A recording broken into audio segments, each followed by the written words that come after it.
Diam lang, may dapat sa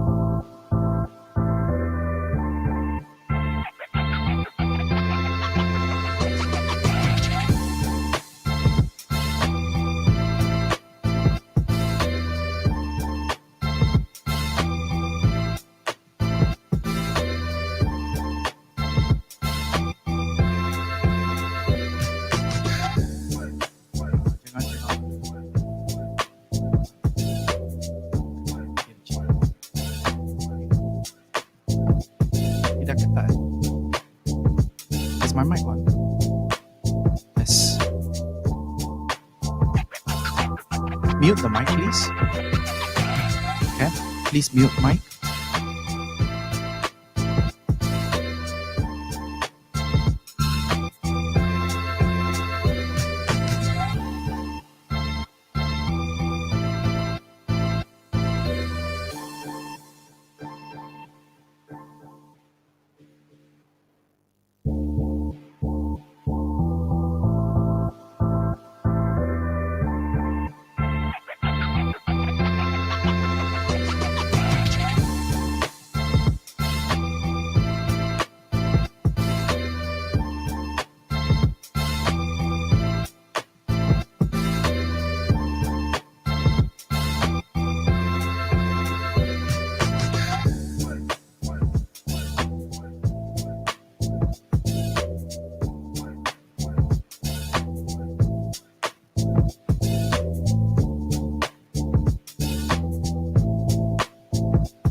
seats.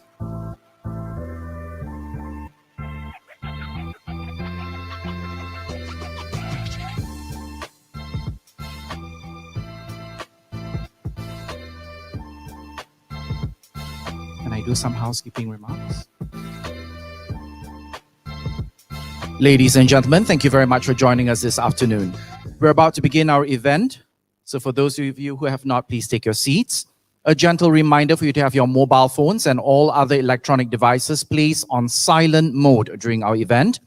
Please also ensure that all SOPs are adhered to and that you have your masks on at all times. Thank you.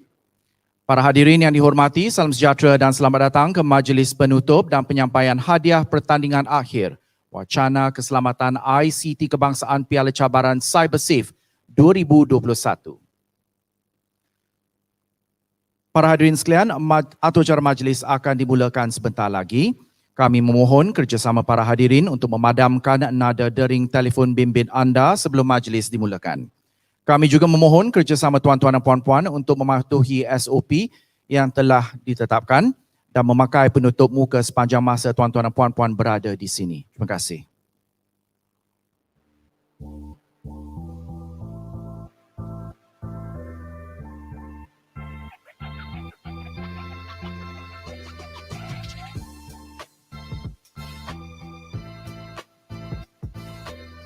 We'd like to say hello to everyone on Zoom.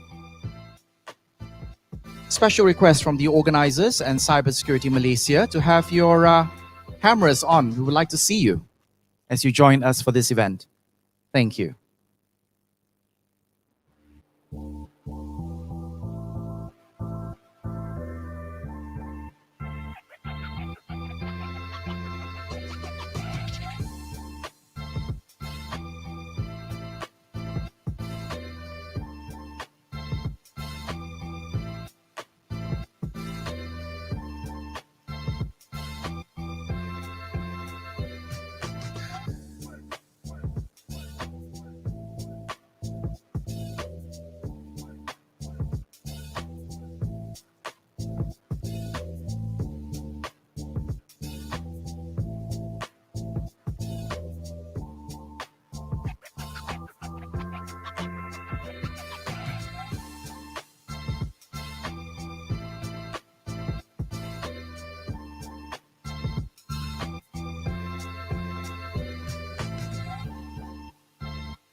Ladies and gentlemen, for those of you who parked here today, there is a flat rate on your parking rates at 10 ringgit throughout the day.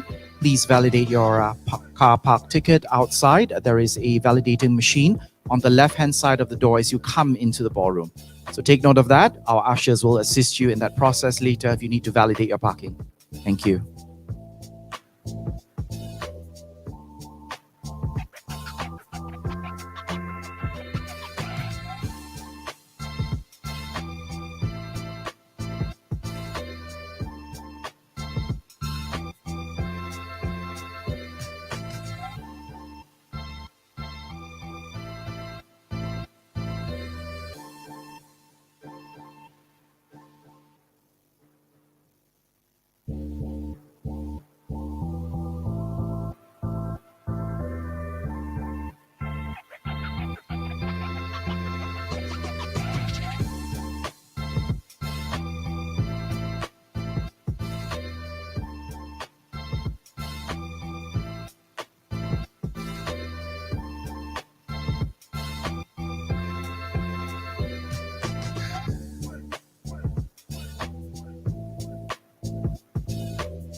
Once again, a very good afternoon and welcome to our virtual participants. We'd like to invite you to have your cameras on so that we can see you as you join us in our program this afternoon. Thank you.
Ladies and gentlemen, please stand.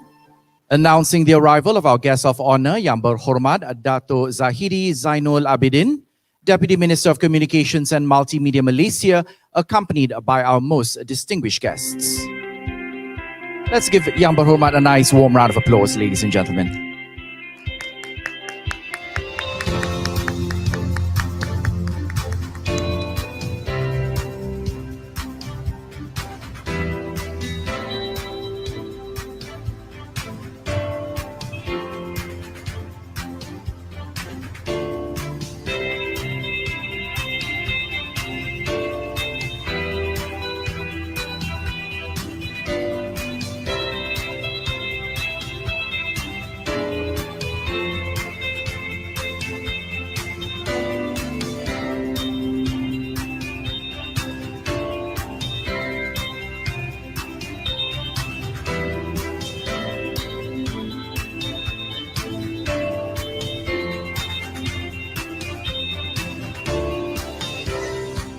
Distinguished guests, ladies and gentlemen, I invite you to remain standing. Div-div kehormat dan para hadirin sekalian, salam sejahtera dan selamat datang ke majlis penutup dan penyampaian hadiah pertandingan akhir wacana keselamatan ICT Kebangsaan Piala Cabaran CyberSafe 2021. Majlis pada tengah hari ini dimulakan dengan nyanyian lagu kebangsaan Malaysia, Negaraku. Para hadirin dipohon untuk berdiri dan menghayati lagu kebangsaan kita. Ladies and gentlemen, I invite you to stand and observe the appreciation of our national anthem, Negaraku.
Thank you, ladies and gentlemen. Please take your seats.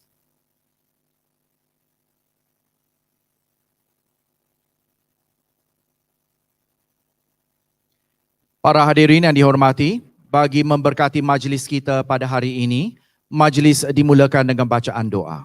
Majlis dengan ini menjemput Yang berbahagia Ustaz Muhammad Naim Muhammad Aziz, Pegawai Khas Pengarah Jabatan Agama Islam Wilayah Persekutuan untuk memimpin bacaan doa. Dipersilakan. Ladies and gentlemen, we begin our event with the doa. Please join us in prayer.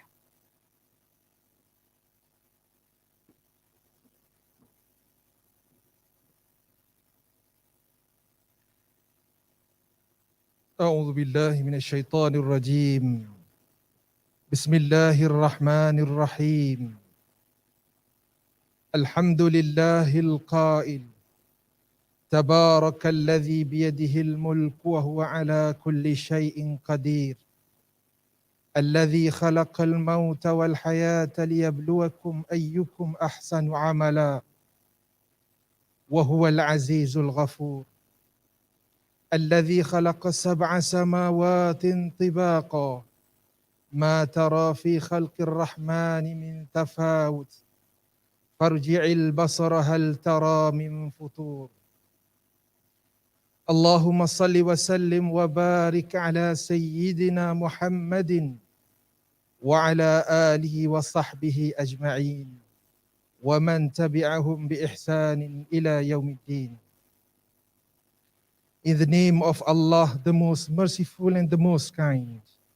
Allahumma ya Allah, we beg you to grant us with all good things which pertain to this day and days hereafter. Protection from all evil, which pertain to this day and days hereafter.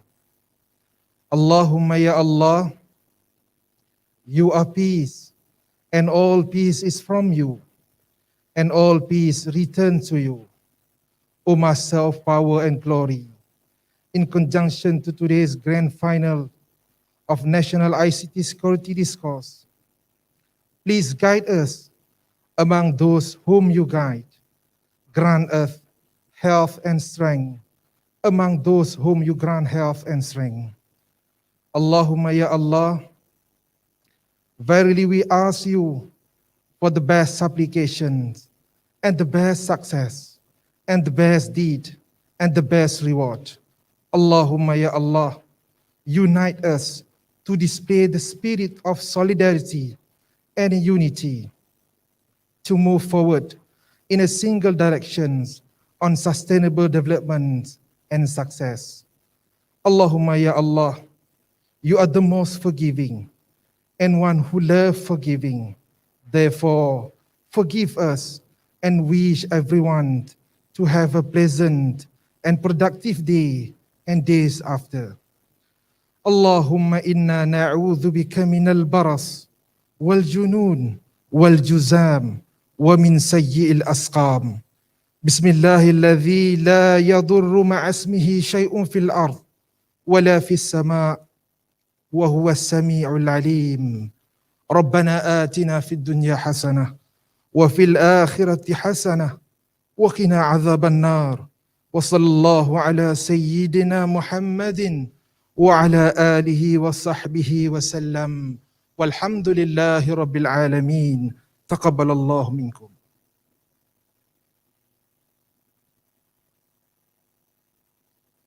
Terima kasih diucapkan kepada yang berbahagia Ustaz Muhammad Naim.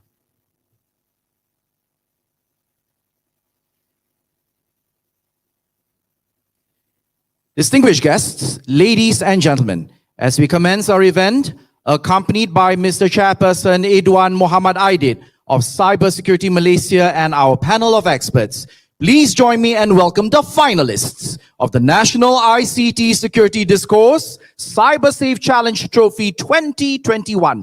Sekolah Menengah Kebangsaan Sultan Abu Bakar Pahang, Sekolah Menengah Kebangsaan Alo Aka Pahang, and Tunku Kursyah College Negeri Sembilan, led by the St. John's Alumni Pipe Band Malaysia.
Nicely done, St. John's Alumni Pipe Band Malaysia, founded in 2005 by the former students of St. John's Institution Cadet Band. This group was fundamentally created to learn and share about Highland and Scottish music, played on bagpipes and drums. Thank you. St. John's Alumni Pipe Band Malaysia, ladies and gentlemen. Yang berhormat, Dato' Zahidi Zainul Abidin, Deputy Minister of Communications and Multimedia Malaysia. Yang amat berbahagia, General Tan Sri Datuk Sri Panglima Muhammad Azumi Muhammad, Chairman, Board of Directors, Cybersecurity Malaysia. Yang berbahagia, Datuk Technology Specialist Dr. Haji Amiruddin Abdul Wahab, Chief Executive Officer, Cyber Security Malaysia. Yang Berusaha, Encik Zainal Abbas, Director of the School Management Division, Ministry of Education, who is here representing Yang Berbahagia Datin Sri Haja Nur Zamani Abdul Hamid, the Director General of Education Malaysia. Yang Berusaha, Puan Masna Abu Bakar, Director of Educational Resources and Technology Division, Ministry of Education Malaysia. Yang Berusaha, Lieutenant Colonel Mustafa Ahmad, Senior Vice President, Outreach and Capacity Building, Cybersecurity Malaysia. Yang Berusaha, Tuan Haji Syaiful Hasnan Abdul Hamid, Deputy Director, Educational Resources and Technology Division, Ministry of Education Malaysia.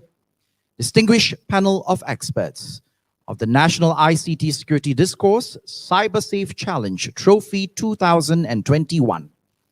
Participants and finalists of NICTSeD 2021, strategic partners, members of the media, distinguished guests, ladies and gentlemen. Once again, a very good afternoon and welcome to the National ICT Security Discourse Cyber Safe Challenge Trophy 2021 closing and prize giving ceremony.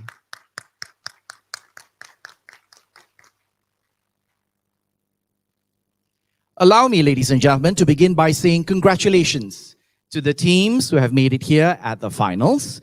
Well done, and we are very excited for you.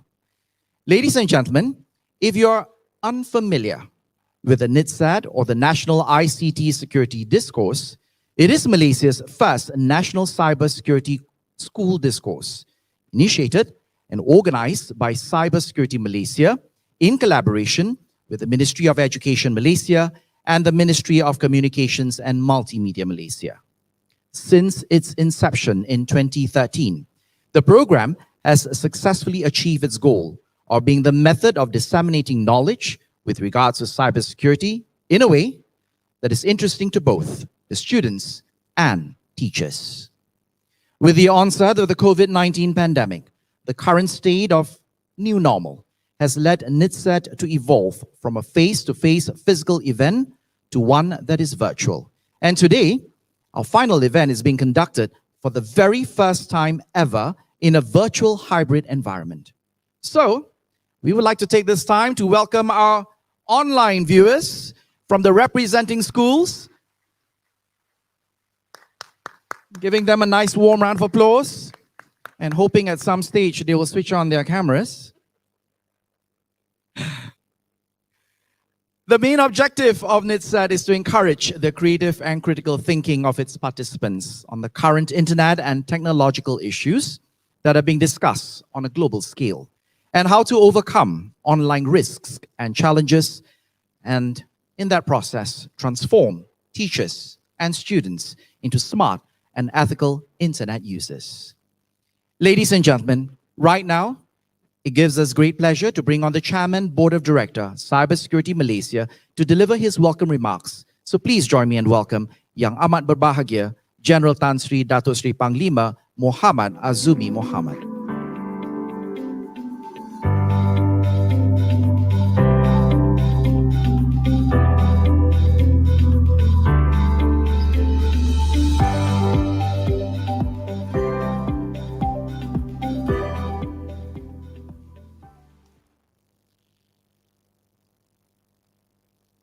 Bismillahirrahmanirrahim. Assalamualaikum warahmatullahi wabarakatuh dan salam sejahtera. Yang berhormat Datuk Zahidi Zainul Abidin, the Deputy Minister of Communications and Multimedia Malaysia. Yang berbahagia Datuk Teknologis Datuk Haji Amiruddin Abdul Wahab, CEO of Cybersecurity Malaysia. Yang berusaha Encik Zainal Abbas, the Director of School Management Division, Ministry of Education Malaysia. Yang berusaha Puan Masna Abu Bakar, the Director of Educational Resources and Technology Division, Ministry of Education Malaysia. Distinguished panel of experts, participants and finalists of the NICTSeD 2021, strategic partners, members of the media, distinguished guests, ladies and gentlemen. Yang berhormat Datuk Zahidi Zainal Abidin, Timbalan Menteri Komunikasi dan Multimedia Malaysia. Terima kasih di atas kesudian yang berhormat untuk turut bersama di majlis penutup dan penyampaian hadiah pertandingan akhir wacana keselamatan ICT kebangsaan Piala Cabaran Cyber Safe 2021 ini. Mengambil kira bahawa wacana ini sejak tahun 2013 telah pun dilaksanakan dalam bahasa Inggeris. Dengan izin yang berhormat, saya minta untuk menyampaikan ucapan saya di dalam bahasa Inggeris. Terima kasih yang berhormat.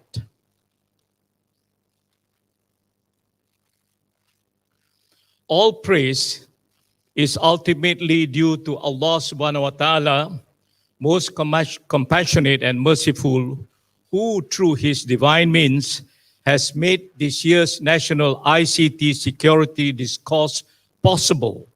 For Allah Subhanahu wa Ta'ala knows best of our intent, and may He be well pleased with it, and may peace and blessings be upon our Master, the Prophet Muhammad Sallallahu Alaihi Wasallam. Amin.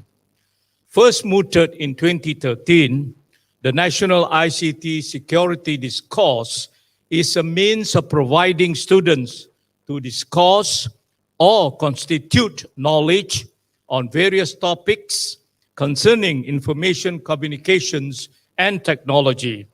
It is a platform where students pit against each other on their knowledge, wisdom, and command of current ICT security topics through their oral skill with opposing arguments being put forward.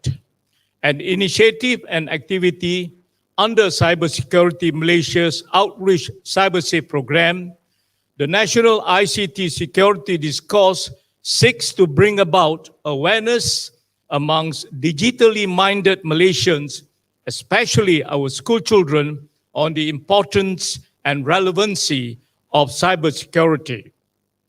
2 decades ago, as described by Dr. Tuna Aldam, cybersecurity received little attention.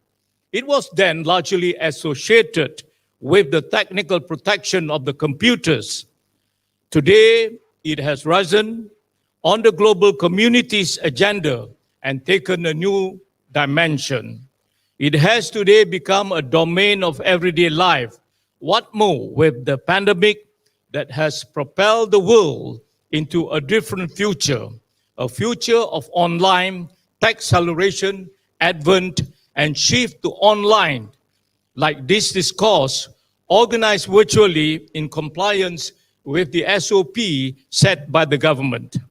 The message that we want to get across to responsible digital Malaysians, especially the school children, is that as a domain of everyday life, cybersecurity is a key enabler for us to maximize on the benefits of digitalization for our economic and social well-being. We want you to be responsible, law-abiding, and ethical digital citizens. I want to take this opportunity of sharing with you and to be reminded of this new norm of us being digitally dependent that has brought about a digitally landscape with cyber threats, vulnerabilities, and risks. A surge in intensity and sinister goals is to be expected. Such is the evolving cyber landscape today, compelling us at Cybersecurity Malaysia to do the needful and meaningful, like organizing this discourse for the school children to improve awareness, readiness, competency, and sharing of best practices and good governance. Coming back to the National ICT Security Discourse, Alhamdulillah, it has, since its inception in 2013, seen a participation of 535 schools with 2,102 school children exposed to its meaningful intent. CSM believes that this national ICT security discourse has achieved its intent of disseminating information and knowledge in ICT security, including the ethical use of the social media. CSM is also pleased at this year's participation of 75 government-aided schools.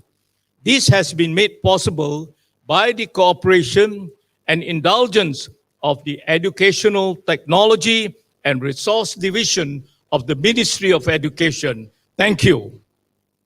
We are also indebted at the support by Tech Capacity Sindrian Berhad and Syntech Sindrian Berhad for their support in making this year's discourse possible from the prelims till the grand final today. Thank you. This is a testimony of your responsibility as a good digital citizen and private-public partnership. To the organizing committee, well done. Each year of the discourse is a further milestone of your achievement. To the participants, let us not end our efforts here. Let us continue to propel to greater heights in our ability to sense, react, and respond with responsibility as good digital and law-abiding citizens in facing disruptive cyber threats and risks. Thank you. Sekian wabillahi taufiq wal hidayah. Wassalamualaikum warahmatullahi wabarakatuh.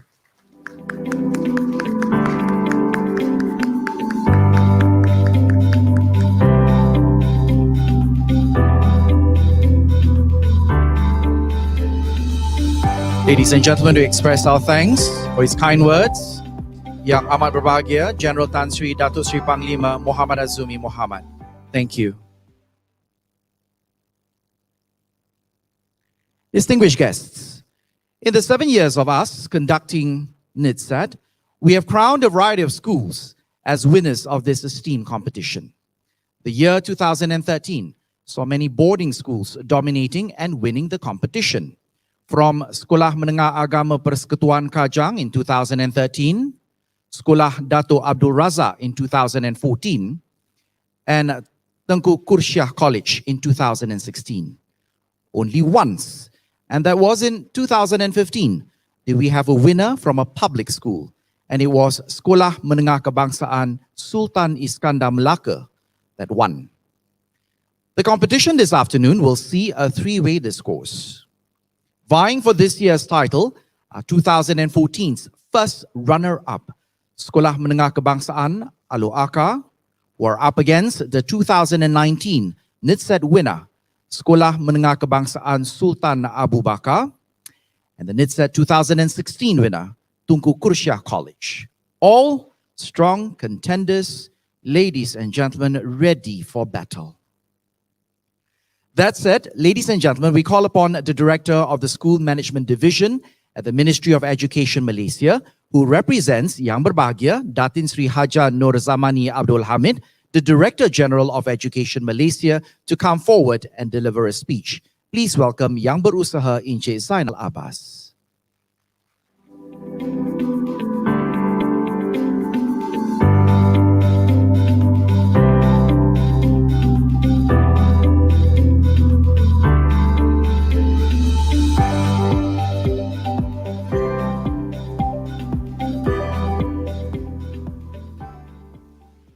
Assalamualaikum warahmatullahi wabarakatuh. A very good afternoon. The Honorable Datuk Zahidi bin Zainul Abidin, Deputy Minister, Ministry of Communications and Multimedia, the most respected General Retired Tan Sri Datuk Sri Panglima Muhammad Azumi Muhammad, the Chairman Board of Directors, Cybersecurity Malaysia, Datuk Technologist Dr. Haji Amiruddin Abdul Wahab, the CEO of Cybersecurity Malaysia, Puan Maznah Abu Bakar, Director of Educational Resources and Technology Division, Ministry of Education Malaysia, Secretariat, all the organizing committee of the National ICT Security Discourse Cyber Safe Challenge Trophy, NICTSeD 2021, officers from the Ministry of Education Malaysia, school principals, teachers, distinguished students, and not forgetting all of you online, all the children online together with us here today. Alhamdulillah, praise be to Allah for this opportunity to be with you here today to represent the Director General of Education Ministry of Education Malaysia, Datin Sri Haja Nur Zamani, who could not be with us here today. She sends her warm regard and best wishes to all the finalists as well here today for the finals of the NICTSeD 2021. Ladies and gentlemen, as we know that has been said already, that this is the 8th edition of NICTSeD. And we are indeed very honored on behalf of the Ministry of Education to be in partnership with Cybersecurity, Ministry of Communications and Multimedia to organize such an eventful event today in the finals. Ladies and gentlemen, on behalf of the Ministry, I would like to take this opportunity to extend my gratitude and appreciation to cybersecurity. I think let's give cybersecurity a big round of applause for their continuous effort in helping the ministry with programs like this here today, which is in line with the Malaysian Education Blueprint 2021. Because education is not just about being in the classroom and learning from the teachers, it's about experiencing yourselves on the co-academic programs like organized by cybersecurity here today.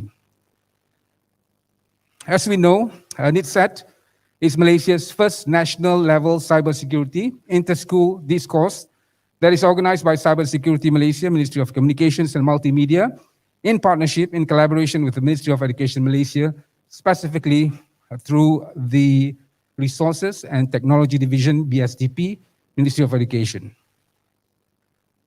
The National ICT Security Discourse, NICTSeD, is a yearly program, and the Ministry of Education would like to pledge our support and our commitment in the future organizing of such event, especially in NICTSeD, and we hope that many more industries will actually participate in joining the cause to help the development of these online security solutions and strengthen instructional initiatives. So thank you as well to Tech Capacity and Syntech, the two co-organizers in the organizing of this year's event.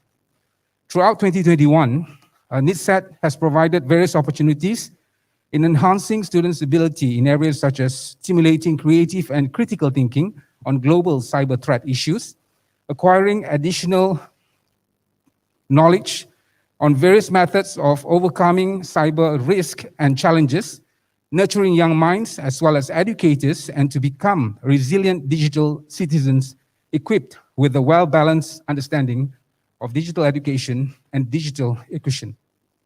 Ladies and gentlemen, the ministry's priority, of course, is to ensure that the instructors as well as the children are safe, not only in the physical world, in the classrooms, in schools, but also when they are online. Of course, we know that in 2020, when the COVID-19 pandemic struck the whole world, we have to resort to online learning. And this, of course, has fast-tracked the digitalization of education by the Ministry of Education to help impart the education to the children when they are at home throughout the pandemic. And certainly, to achieve this goal, one of the most important one of the most important element is to also educate the younger generation, the school children, on the risk of being online. And of course, to achieve this goal, we must educate them on the fundamentals of internet safety, knowledge, as well as skills and values in order for them to make smart and safe choices when they are online. Ministry of Education Malaysia actively supports any cybersecurity awareness program for students, teachers, as well as for schools that have been implemented or will be implemented in the future. And of course, the cybersecurity awareness for everyone, or cyber safe, to mention one in schools, which aim to educate and raise public awareness is one example of such a program. And indeed, the Cyber Safe in School program, launched in 2010, continuously promoting and educating teachers as well as students with regards to cybersecurity and positive internet use. Since 2011, Cyber Safe in Schools program have successfully educated more than 72,000 children from the 10,229 schools all over Malaysia. So this accomplishment is, of course, the result of ongoing collaboration, ongoing partnership with Cybersecurity Malaysia through the Educational Resources and Technology Division of the Ministry of Education Malaysia, as well as the State Education Department. It's a very long speech. It's a speech written for the DG actually. But ladies and gentlemen, very quickly, I would also like to take this opportunity to encourage the teachers here, as well as those online, to actually participate in more programs like this.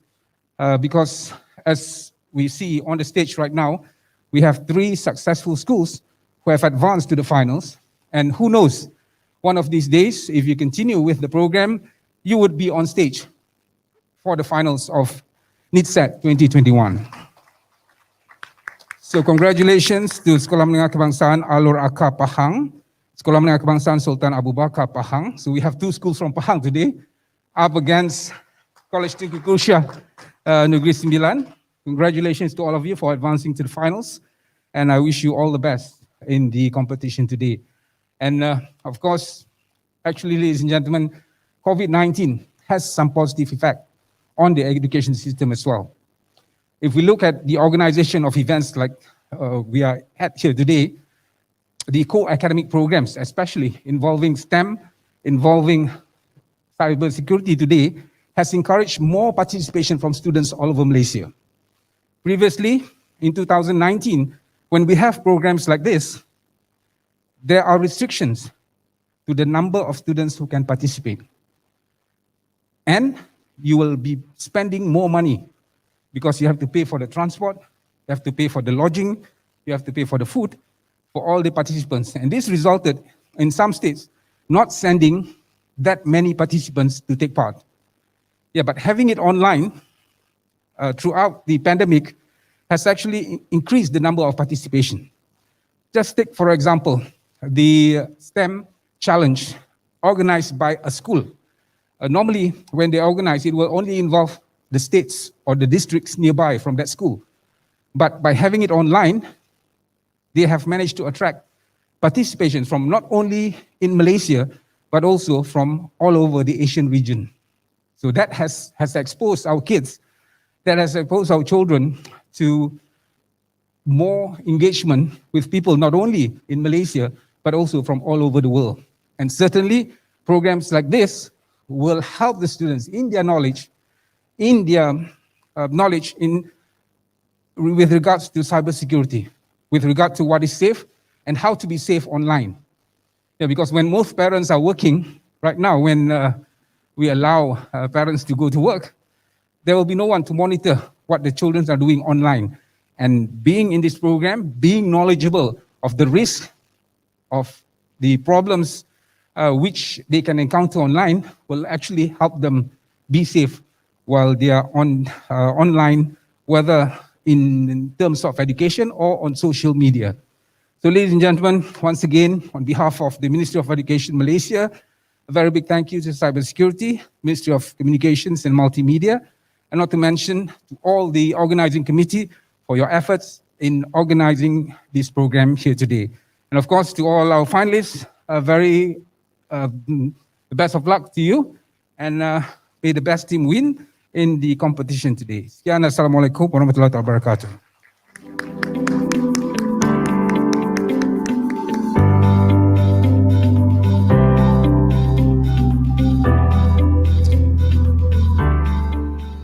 Yang Berusaha Encik Zainal Abbas, thank you very much for your candid speech and your passion for online education. It comes across very well.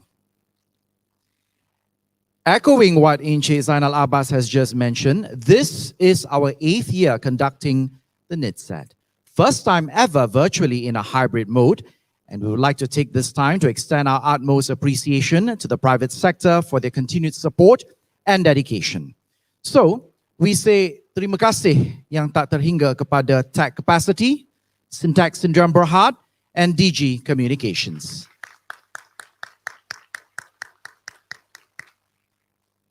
In addition to that, our NICTSeD competition would not have evolved to the high standards that you see today without the support of our strategic partners in the form of the Education Resources and Technology Division of the Ministry of Education Malaysia, who has been the backbone to the CyberSafe School program and proudly brought to you by Cybersecurity Malaysia since 2010. Please join me in giving them a nice warm round of applause.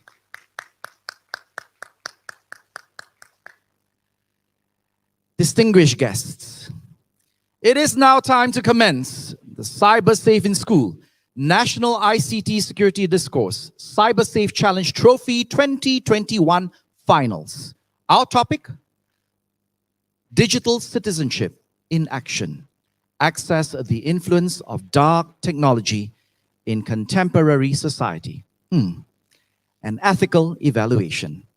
Facilitating this competition, please now join me and welcome your chairperson, Encik Edwan Muhammad Aidid. Encik Edwan, I hand the floor over to you. Thank you, Adrian. Before I begin, I would like to remind the audience in the hall to mute all smart devices in respect to the grand final session that is about to begin soon. Thank you.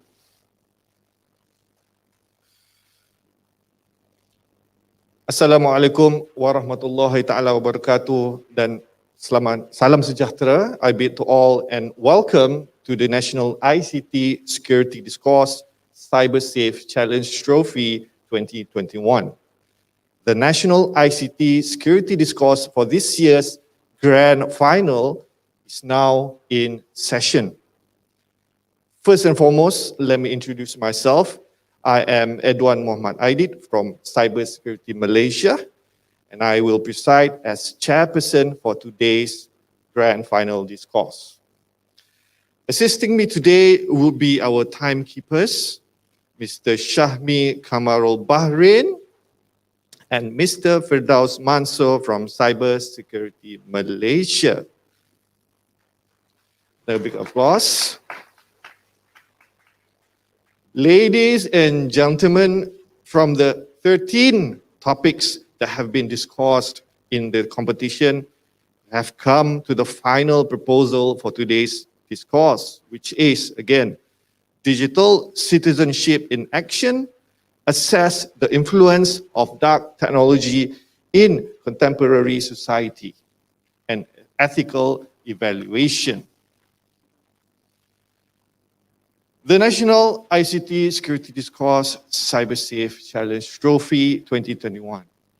Let me introduce our finalists representing Team A, the team that chooses to become the champion of NICTSeD and also the champion in the people's heart. From College Tunku Kursiah Negeri Sembilan, I would like to introduce to you Ms. Sharifah Shazrin Afifi binti Said Latif as the first presenter. Ms. Afifah made a suggestion for NICTSeD competition to improve. She did suggest for NICTSeD to extend their stay in this hotel. So that is her suggestion. Okay. So next, the second presenter is Ms. Zalia binti Zamin, which is they call the goofiest and the loudest person in the team. Okay. And the third member of the team is the technical expert, which is a very enthusiastic. Third member is Ms. Maria binti Azmi Faiza. All right, next, Team B, the team that is not sure if they are best friends. From SMK Alu Aka Pahang, Mr. Mikhail Khalif bin Shamir Sham as the first presenter, in which he said he chose to join NICTSeD because of the experience and not the money. Very sincere of you. Okay? And next, the second presenter is Mr. Ikhwan Mukmin bin Abdul Munir, the most loudest and the most bossiest in the team. And he said he would choose their opponent, College Tunku Kusiah, as an alternative champion if they did not win the trophy. So I wonder why. And lastly, the third member of the team is the technical expert, is Mr. Chua Chi Shen, who said he prefers to win the prize money over the trophy. Why? Because with the prize money, they can buy a cheap trophy. Smart of you. Okay? Right, lastly, Team C, I would say team that consists of best friends. Okay, from SMK, Sultan Abu Bakar Pahang. Okay, the presenter number one, Mr. Kishman Raj Anak Laki Saravanan, which has, ladies and gentlemen, has a special talent of screaming and obviously is the loudest in the team. And the second presenter, Mr. Eng Zhen Shen, the most bossiest in the team and would rather virtually discourse than reading sejarah. I don't know why. Okay? And the third member of the team is the technical expert, obviously, and she is the one of the goofiest team member, Miss Ayla Georgia binti Abdullah. She made a claim that Pahang, the state of Pahang, is the big boss in the competition that you can't beat. So it's a big claim. Whoa, hopefully. Okay, ladies and gentlemen, let us give a round of applause to our esteemed. A round of applause to our esteemed panel of experts or POEs who will be educating today's grand final discourse, comprising of the Chief of POE, right?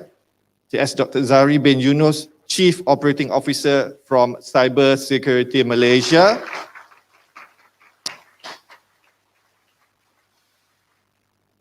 Next will be Datin Dr. Nurzan Razali, the Managing Director of Tech Capacity Sendirian Berhad. Next one will be TS Tuan Haji Paridun Sahid, Deputy Director from Educational Resources and Technology Division, Ministry of Education. And the fourth POE is Encik Malik Basri, Senior Lecturer in the E-Learning Department, Center of Development and Management of Technology from Institute Aminuddin Baki. And the fifth POE will be Professor Dr. Muhammad Fauzan Haji Nordin, Head of Research Cluster ICT and Islam from International Islamic University Malaysia, IIUM. Next is Encik Muhammad Fazil Azhar Muhammad Fatin, Founder and CEO of Syntax Sendirian Berhad. And last but not least, Encik Samuel Ravi Kumar, Technical Officer of NICTSeD 2021. All right. Ladies and gentlemen, online viewers, we are ready to begin. And without further ado, presenting the National ICT Security Discourse Cyber Safe Challenge Trophy 2021 Grand Final for the topic, once again, Digital Citizenship in Action, Assess the Influence of Dark Technology in Contemporary Society, and Ethical Evaluation. Therefore, I would like to call upon the first presenter from Team A, Ms. Sharifah Shazrin, to deliver a team's opening pitch.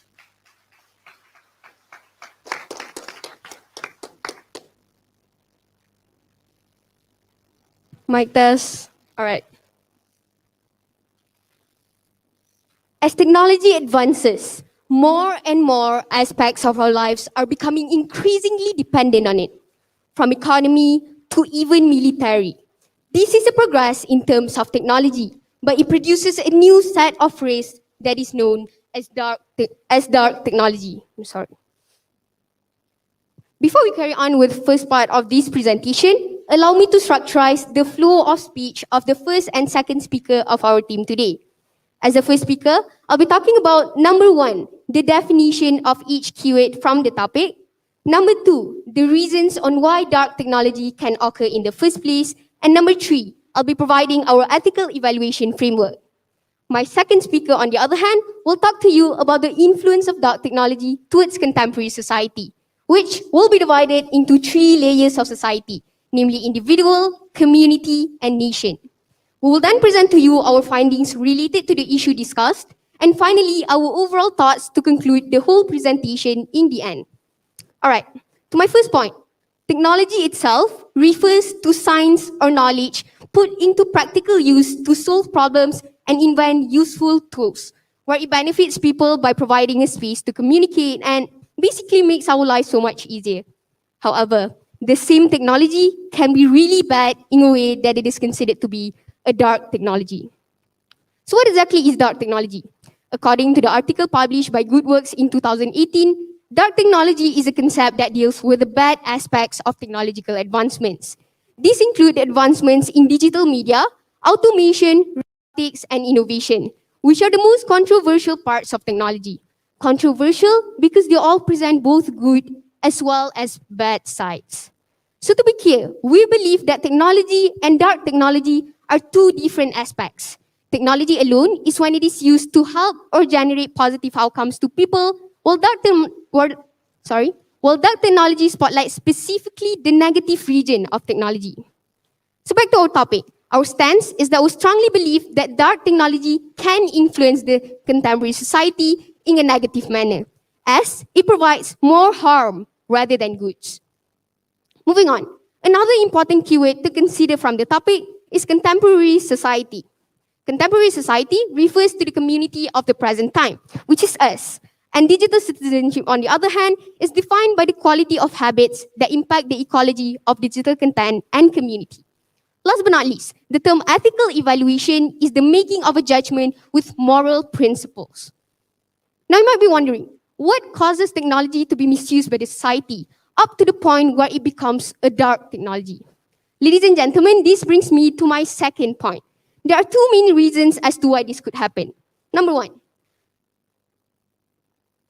it is believed that most people that have a higher tendency to act irresponsibly and be easily influenced by technology negatively comes from the people that are less or unethically educated. To prove this, we've conducted a survey to the public of all ages from 13 to 60 years old, asking if they would agree with the following statement. And the result shows that over 79% of them voted yes.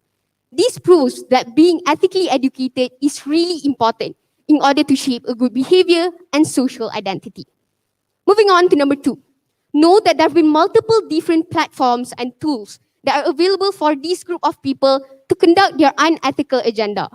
For example, Alasdair Wilkins, a science and culture journalist, published an article listing out over 10 hacking tools that should be illegal but are for sale online. These tools are known to be very powerful for, say, ethical hacking purposes. So, now that we've put in place the roots of dark technology, I'll be explaining to you our ethical evaluation framework that we've applied along the process of assessing the influence of dark technology towards contemporary society. But before that, our ethical evaluation framework is heavily inspired by the framework provided by Brown University, which are number 1, the utilitarian approach, and number 2, the fairness and rights approach. Number 1, the utilitarian approach is an ethical action that provides the most good and does the least harm. This means that before we came out with a definite decision on what to consider as dark technology and what's not, we weigh the pros and cons first. So what we consider as dark technology are the ones that do not fit into the following approach, which means they provide more harm rather than good. And last but not least, my final point, the fairness and rights approach, which prioritizes opinions of the whole society. This approach is applied by conducting surveys and making decisions based on the results of the majority. All right. So before I end my speech, bear in mind that my second speaker will be applying all the ethical evaluation frameworks that I've mentioned in her speech. With that, I'll leave you with a question to think. Would you still consider technology as a saint when there's a part of it that is stained with myriads of horror? That's all for me. Thank you very much.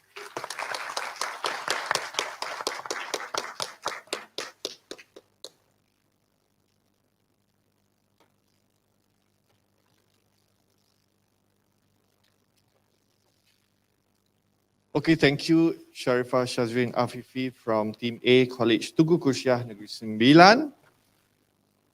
Ladies and gentlemen, now for the opening pitch from Team B, SMK Alo Aka Pahang, I would like to call upon the first presenter, Mr. Mikhail Khalif.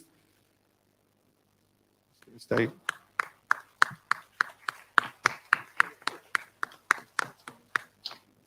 Test. All right. Just checking the slides. All right. I'll start my speech in 3. Life is mysterious. No one knows what will happen next. In the good old days, our ancestors used spears to fight battles, but now we use bombs to win wars. The human race has come so far, and our technological advancements speak for itself. We've created powerful machines and served the will of its master.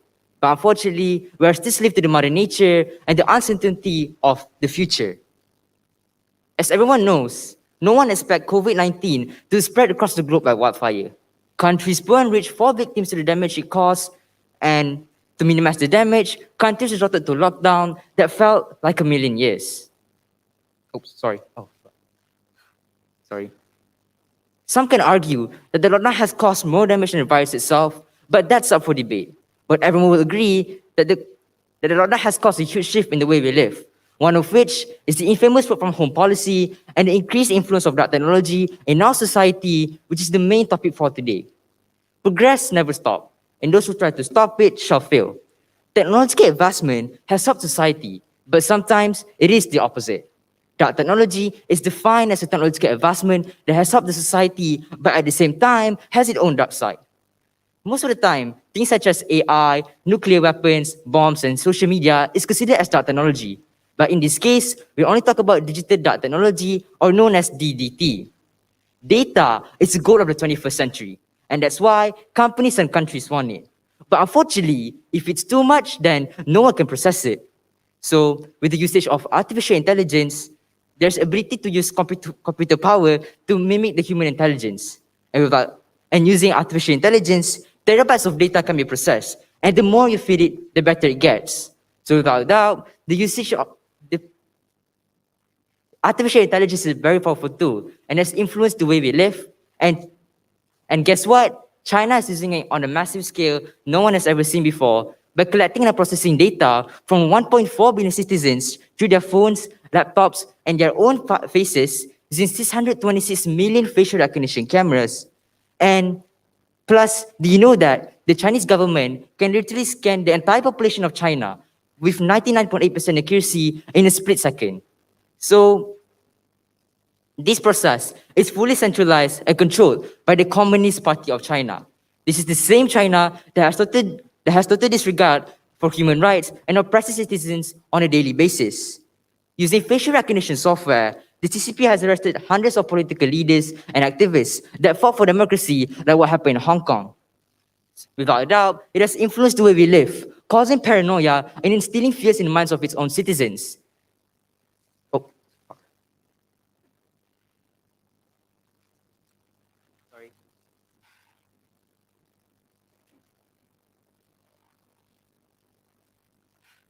It is wanting to use AI for crime prevention, but using it to storm on the human rights of one person to express his own opinion is another thing. Because imagine living in a country where you're constantly living in fear due to the possibility of the government arresting you just because you have a different opinion. So without a doubt, DDT in the hands of tyrannical governments has influenced the way we live, and China is a living example. Next, since we're talking about China, let's talk about China's biggest rival, the United States. In the good old days, the US was the manufacturing hub of the world, employing millions of manufacturing workers. But unfortunately, due to the involvement of automation, it has influenced the way we work.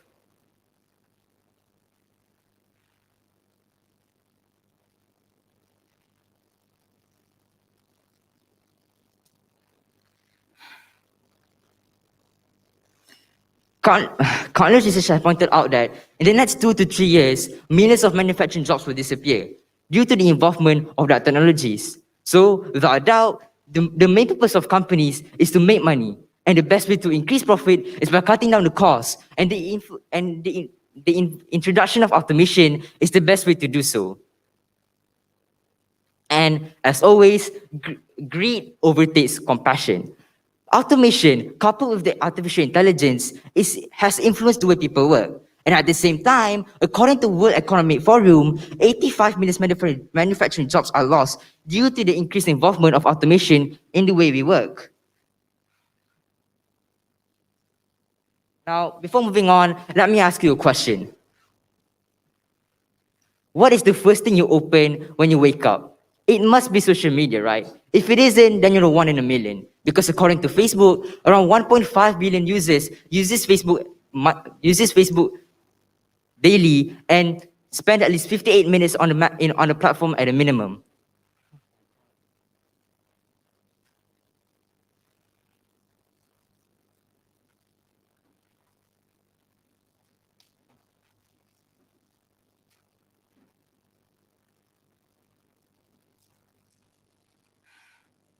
So without a doubt, the amount of time we have spent on social media has influenced the way we socialize and making acts of toxicity easier. For example, cyberbullying has become the norm in our society as more people have to access to it due to how the platform is designed in the first place. So with that, I would like to end my speech. Thank you.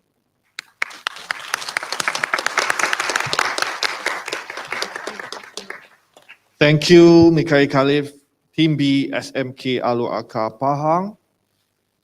Now, proceeding further into this session, ladies and gentlemen, Team C, SMK Sultan Abu Bakar Pahang will now present their proposal. Please welcome the first presenter of Team C, Kishman Raj.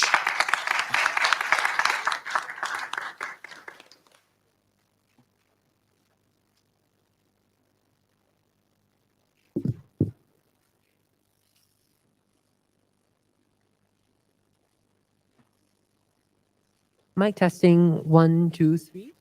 Am I audible? Right, thank you. My speech will start in 3, 2, 1. Oops!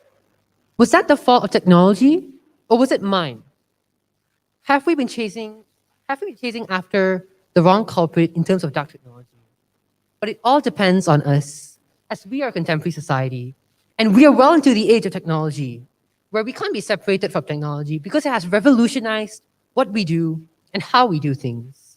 In fact, according to World Economic Forum, technology currently performs 30% of our overall tasks, and this number is only expected to grow to 50% by 2030. Good afternoon to all the panel of experts and the members of the floor. Now I will continue my speech. Now this interspersion with technology gives us a new nationality, digital citizenship, where at this point, we're moving beyond just basic knowledge, just knowing how to use technology. Digital citizenship involves the concept and the ability to engage positively, critically, and competently while being online. Digital citizenship falls under 9 key elements, which falls under 3 main pillars: respect, education, and protection for both yourself and others alike.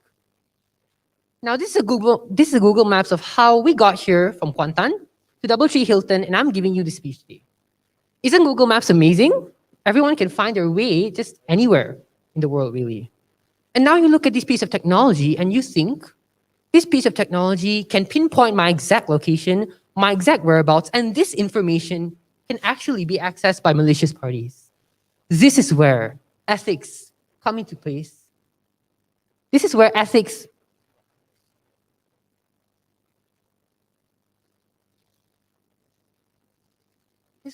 come into place to help us decide whether something like this is useful or harmful.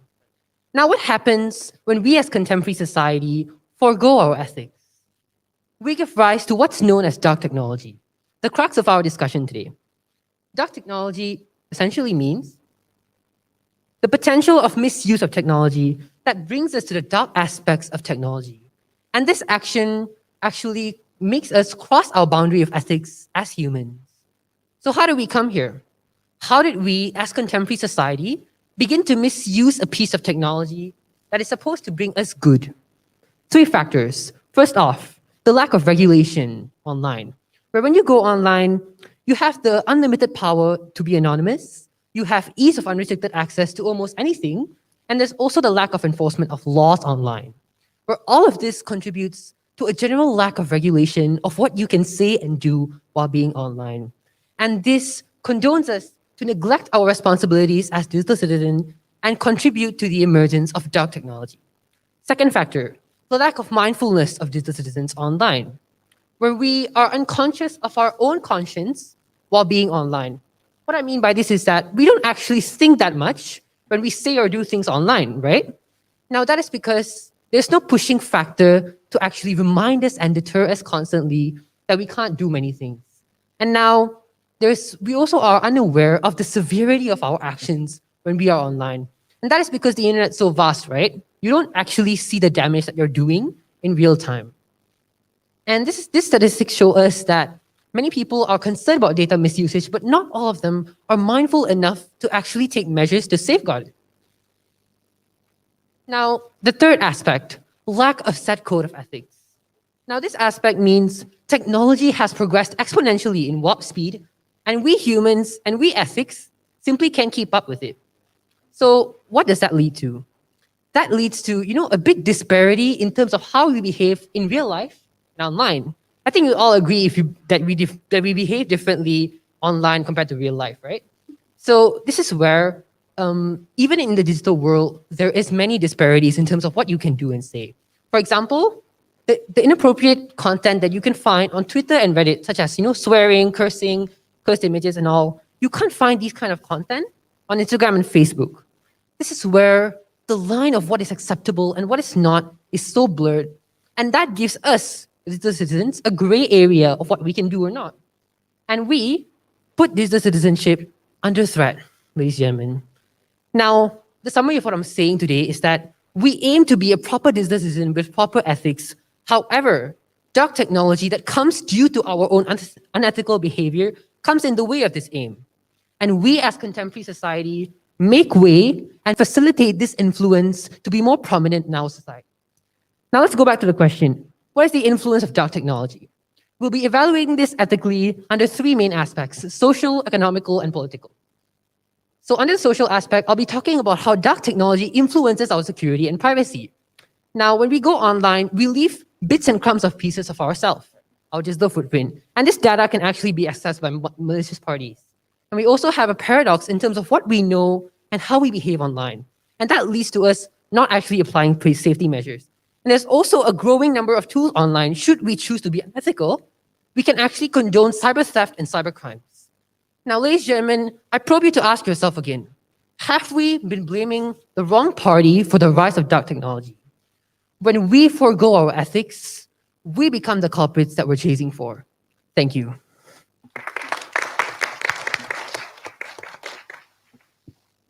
Thank you, Kishman Raj from SMK Sultan Abu Bakar Pahang.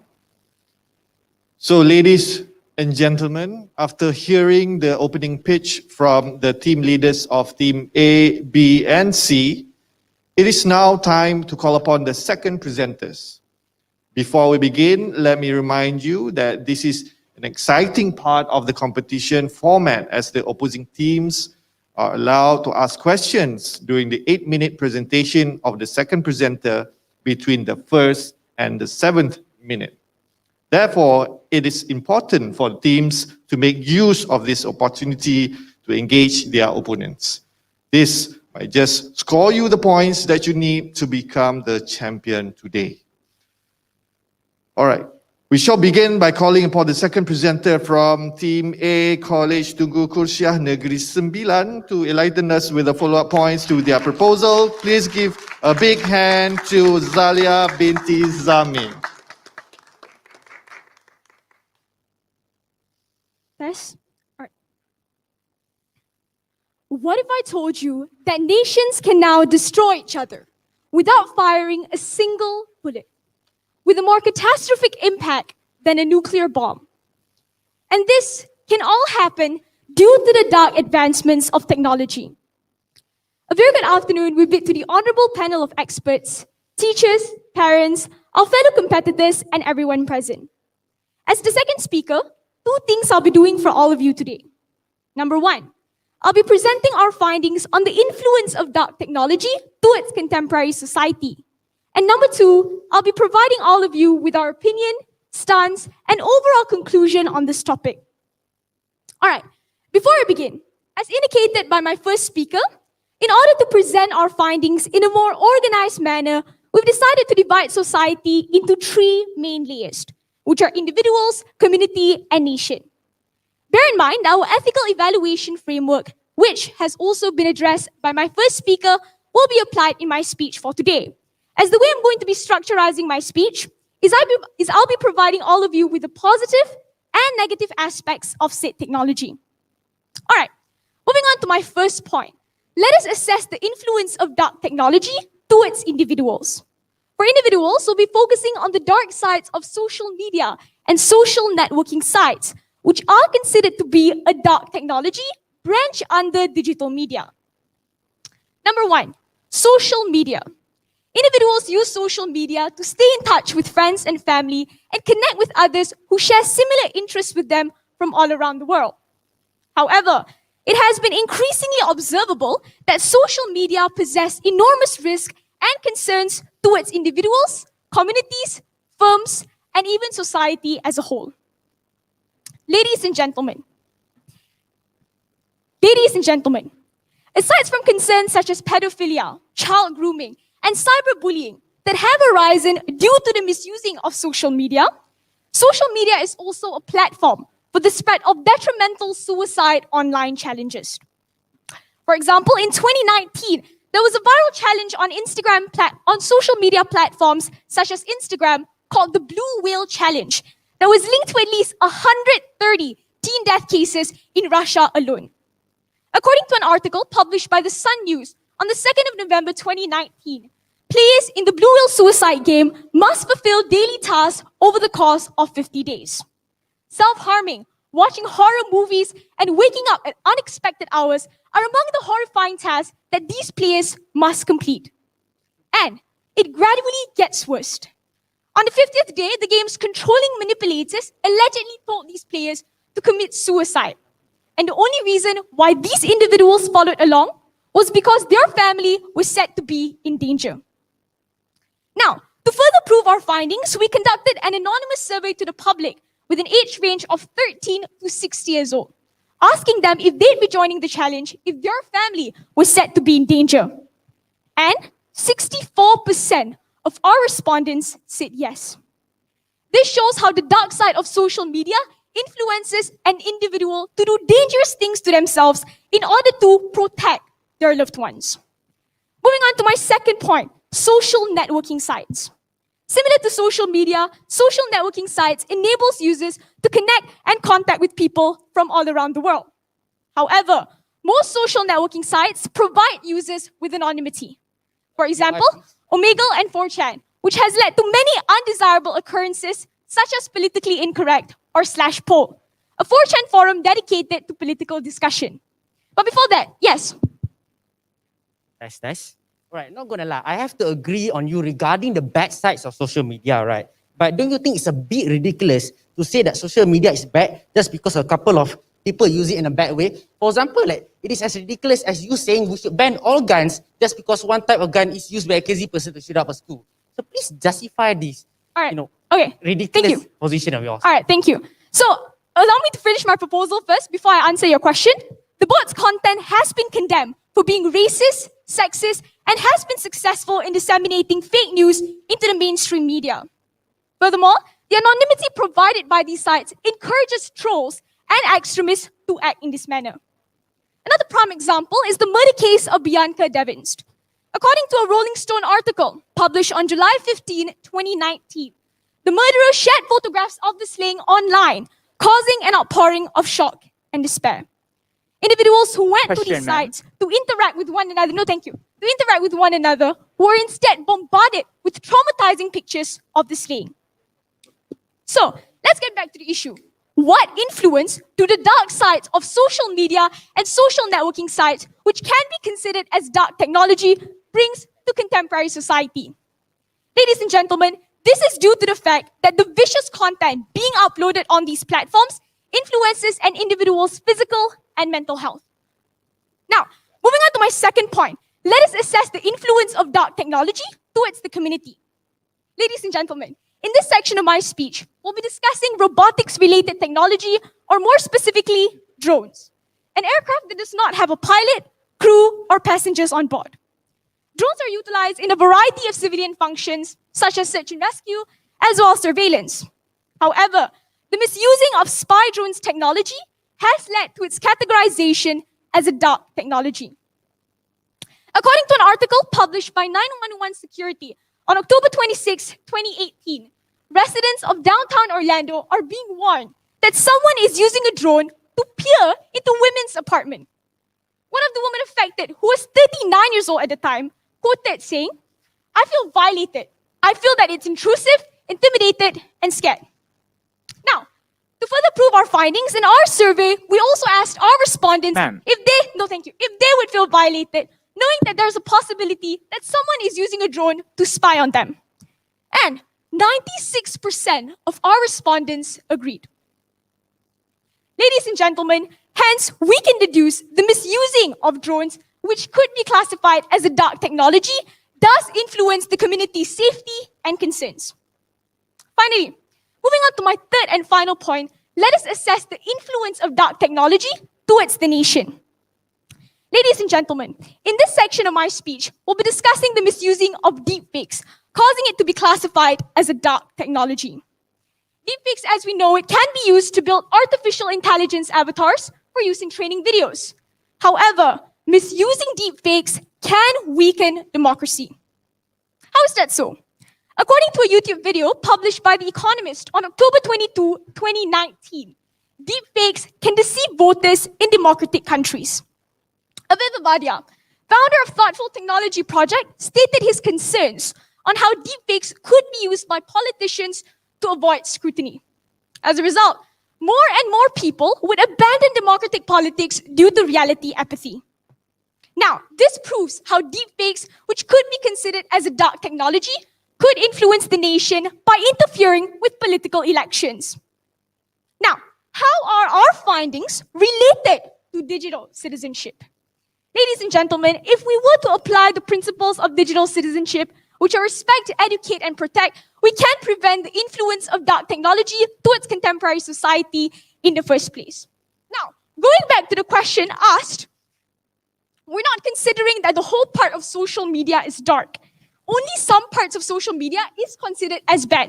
Like mentioned by my first speaker in her definition, we consider dark technology as bad aspects of technological advancements. Hence, we're not generalizing that social media itself is bad. What we're saying are there are dark sides to social media that does influence the nation and society itself. Concluding my speech, we're not saying that technology is bad, like I mentioned earlier, but what we're putting forth here is that there will be a small set of people that would take advantage of the situation for their own personal gain, hence influencing other digital citizens negatively. Now, I'd like to go back to our stance on how we strongly believe that dark technology does influence the contemporary society negatively, hence, as it does more harm than good. I'd like to end my speech today by asking the same question asked by my first speaker, and that is, would you still consider technology as a saint, now knowing that there's a part of it that is stained with myriads of horror? That's all from me. Thank you.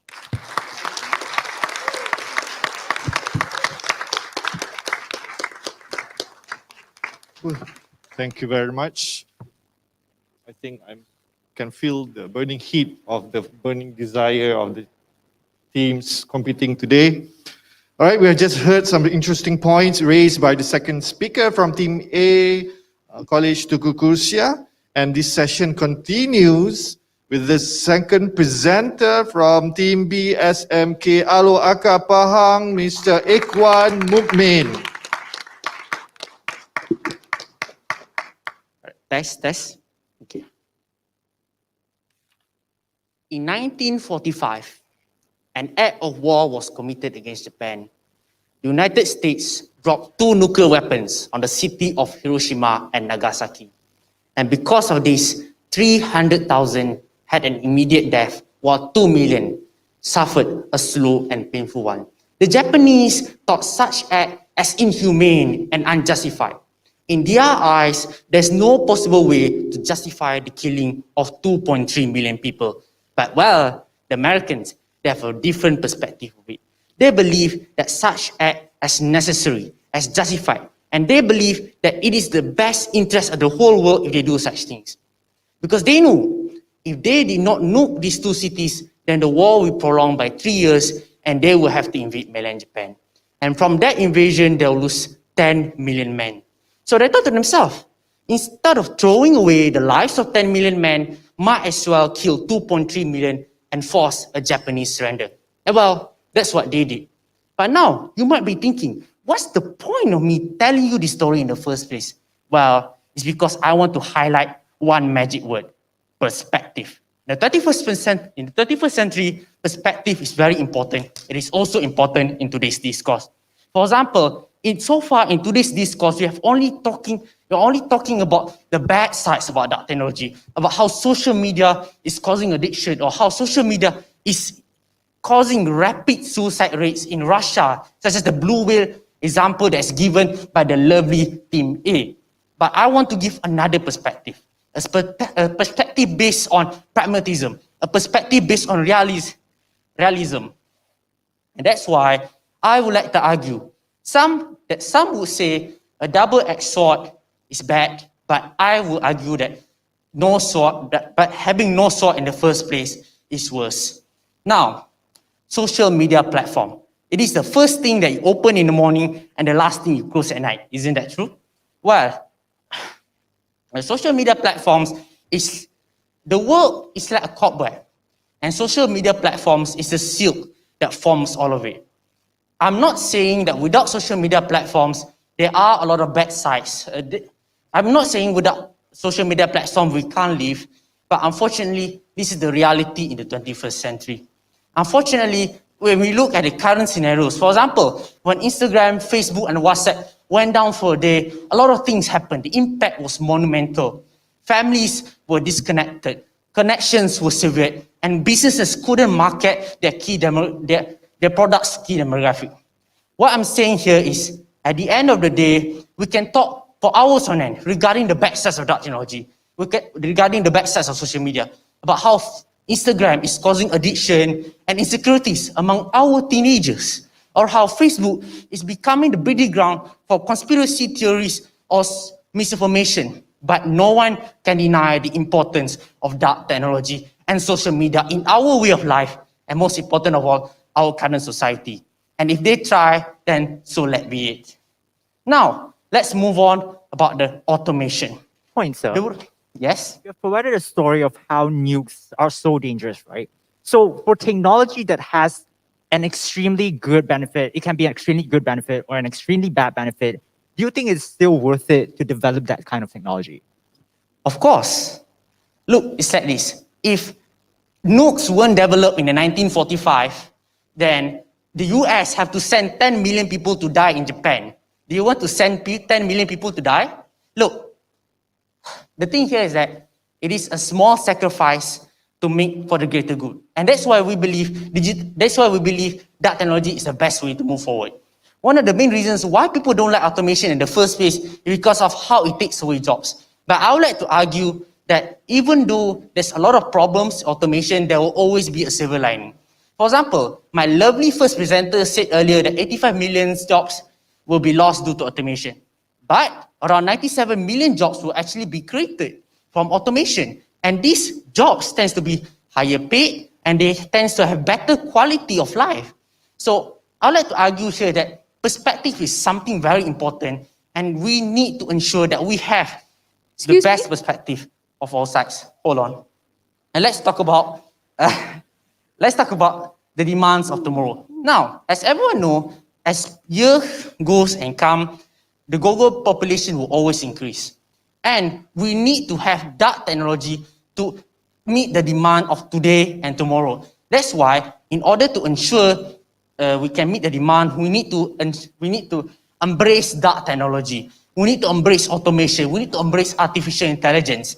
That's why even if you say it's unethical, then it doesn't matter. Because without that technology, we can't live. Without social media, we can't sell our products. Without AI and automation, there will be no such things as mass production. When there's no such things as mass production, then one thing for sure is that the prices of items will increase. For example, let's talk about my iPhone 7 here. Okay, let me give a very simple example. My iPhone 7.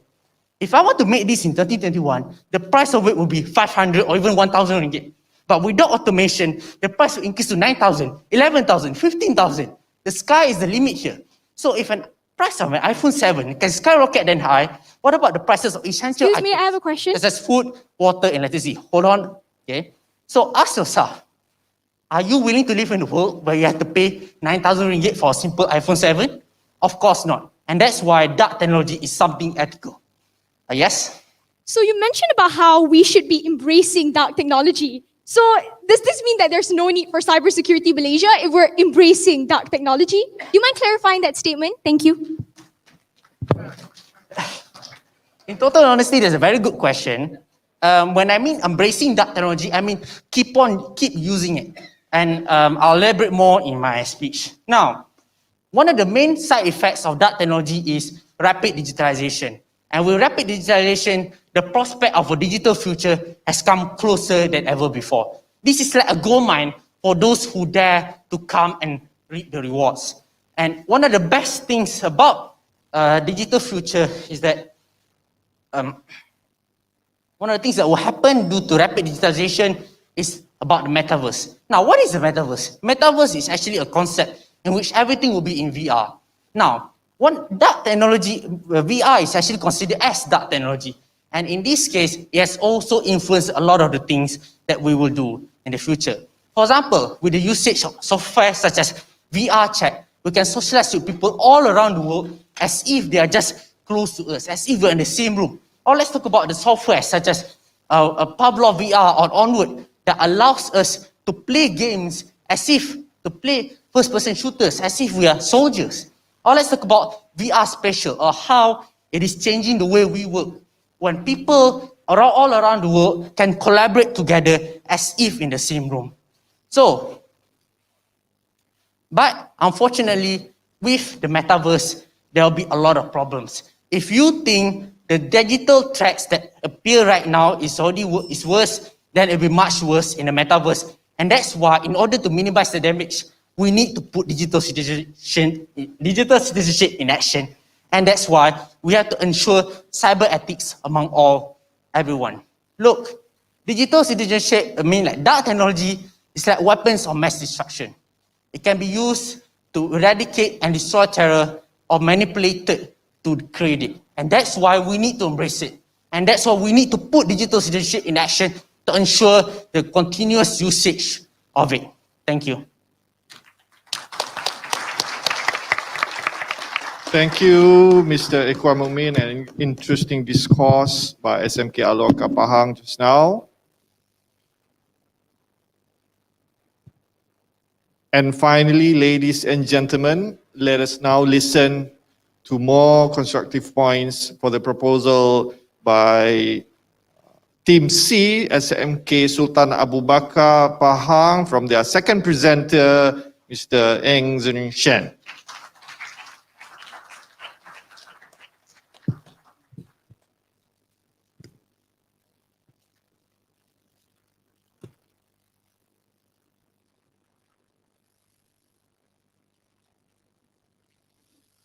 The influence of dark technology, a battle with ethics or a union. When we come to a point of equating data with knowledge and social life with social media, that is when we can see that technological development is now one step ahead of contemporary society. And that is what puts us in danger of stepping over the boundary of ethics and letting dark technology overwhelm us. A very good afternoon to the panel of experts and my fellow opponents. Today, what we're trying to tell you is that digital citizenship and our common responsibilities as digital citizens are standing on the precipice, and it is in danger of being harmed due to the explosion of technology on a really large scale. And this situation is accentuated by the lack of set code of ethics, the lack of regulation, and the lack of mindfulness as proposed by my first speaker. So the question that we need to ask today is, to what extent does dark technology influence contemporary society? And whether technology itself is inherently bad, or is it just human ethics that is the problem? The stance that we are taking today is that human ethics is the main problem, because we humans who are fueled by curiosity and having a lack of application of ethics is what endangers digital citizenship the most, and it is what allows us to experience influences from dark technology. So, firstly, we must establish the fact that change is something that is inevitable in today's society, and it brings both good and bad impacts. So I will be doing an ethical evaluation to assess how technology has changed social phenomena and the perception and behavior of contemporary society, and what are the kinds of influence of dark technology has on contemporary society. And now we're doing this based on three aspects, which is social, political, and economical. So the first aspect of influence is the social aspect, continuing from my first speaker. So we believe that due to the emergence of technology, it has changed how we consume information, because we have a surge of information and it is just at the tip of our fingers. However, when we cross the fine line of ethics and stray into dark technology, what we can see is that there will be an algorithmic bias, where we can see technology nowadays is encoded with a lot of algorithm, and people are only fed with one-sided information that is tailored to their interests. And this will lead to a polarization of information, where people only receive one-sided information and will therefore be stuck in echo chambers. Some of the prevalent online phenomena that supports my claim are such as targeted advertisement, where we can see there's a significant spending by large platforms providers for digital citizens. And there's also the infodemic happening during the lockdown period, where there are a lot of misinformation and disinformation spread. Secondly, we believe that the emergence of technology has caused interconnectedness between humanity and technology. And although this may be seen as a good thing of how it increases productivity or how it gives us an ease of access to communication and information, but when we stray across the boundary of ethics, what we can see is that we will have an unfiltered communication, where we have too much freedom of expression and speech, and would therefore lead to things such as cyberbullying, bashing, or trolling.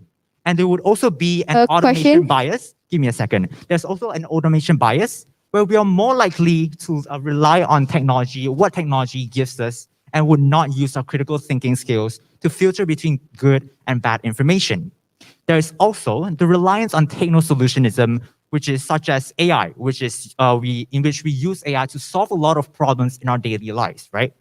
So one of the prominent example of AI is self-driving cars. So what is the problem with self-driving cars? What is the problem with AI?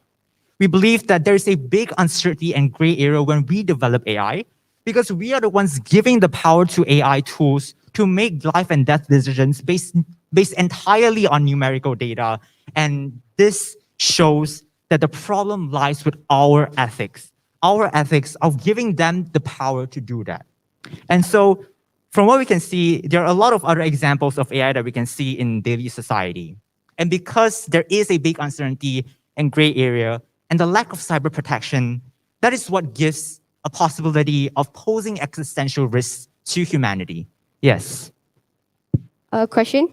So are there any cases of how self-driving cars are hackable? So if not, how is it relates to contemporary society? All right, so we believe that a lot of all technology in today's society is hackable. As proposed by your team, drones are also hackable. So we believe that self-driving cars have also the possibility of being hacked. Even if self-driving cars cannot be hacked today, we believe that there will be a development of technology at a day where self-driving cars, even the most secure system in the world, can be hacked, ladies and gentlemen.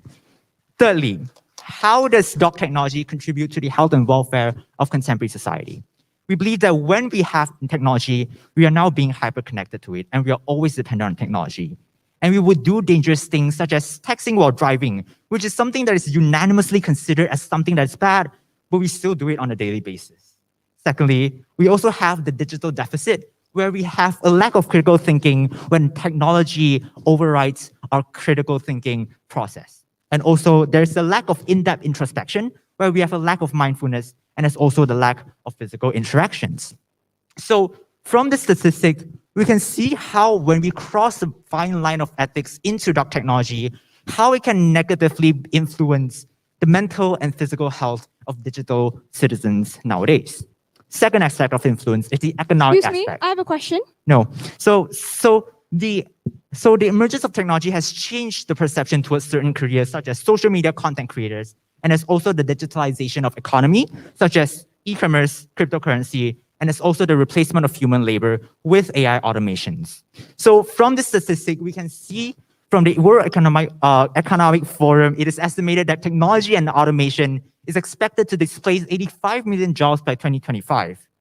And although this may be seen as a good thing of how it increases productivity or how it increases production, however, what we don't see is how it changes the whole social demographics of society. What kind of negative implications will you give to lower class citizens who rely on these labor jobs for their livelihood?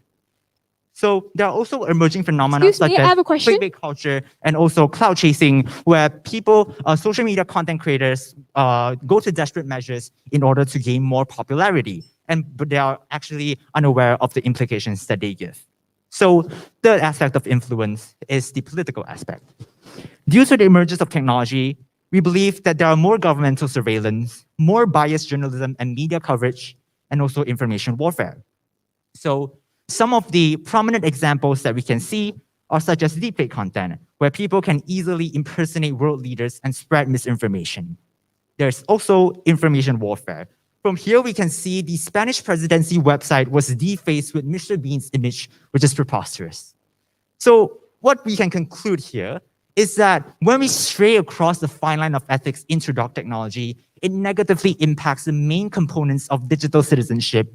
And this is what causes us to cross the lines of ethics. So in conclusion, technology, it is not something that is inherently bad. It is just a tool that has the capability to be misused when we cross the lines of ethics. Number two, contemporary society. Why do we need to be the change? It is because we are the key connector of the past and the future, where we represent what we have learned from the past mistakes, and we need to be the ones to pave a better way for the future. Thirdly, digital citizenship is now imminently threatened, and it needs to be pulled back from the precipice. And lastly, we believe that ethics is the best mitigating device and a vital component in the better development of our technology. So in a world where technology is run by capitalistic companies, where productivity is more a priority than well-being, the last question that we should ask ourselves is, how do we, as contemporary society, strive to be the most ideal digital citizen we can be, and how we can learn from dark technology to help improve our current technology? Thank you.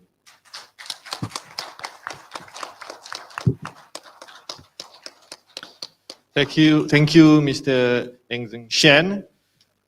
So there we have it, ladies and gentlemen, online viewers, the proposals from all the teams competing in the grand final of the National ICT Security Discourse Cyber Safe Challenge Trophy 2021. Let's give them a big round of applause for their ingenious and insightful discourse. But wait, ladies and gentlemen and online viewers, that's not the official end of the discourse, because we now move into the core section of the discourse, which is You Have My Interests.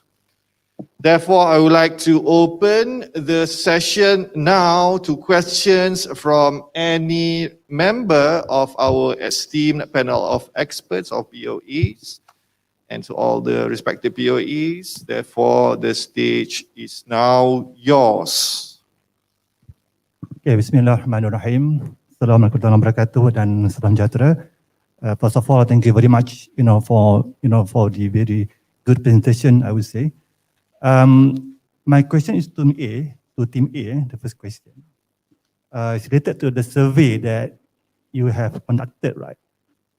Can you share with us, how you conducted the survey, how you did the analysis, and how the findings, how you change the findings. Thank you. All right, thank you for the question. I'll be taking that question. So the way we conducted this survey is by creating a poll survey on Telegram app.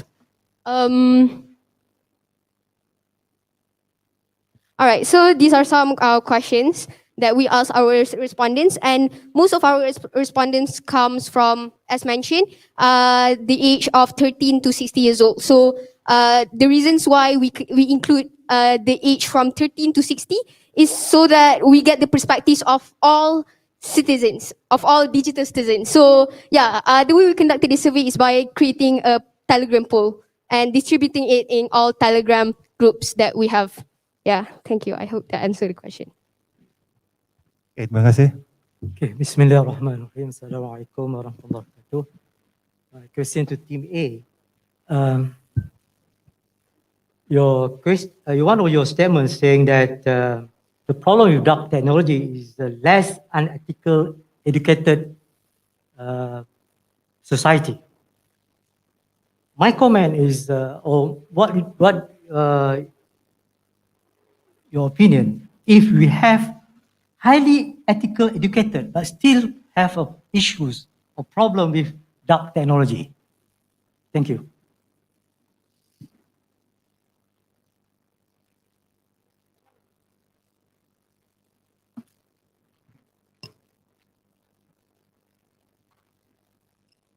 All right, so I'll be taking that question. So basically, the reason why we claim that unethically educated people are more likely to be influenced by dark technology is because we don't want to misinterpret between ethically educated and educated people. So there are two main different aspects. Educated people are people who, have higher, they have diploma degree, they graduate from prestigious universities and so on. But when we talk about unethically educated people or ethically educated people, we are basically referencing towards these people who knows how to differentiate between what's good and what's bad. So I hope that answers your question. Thank you.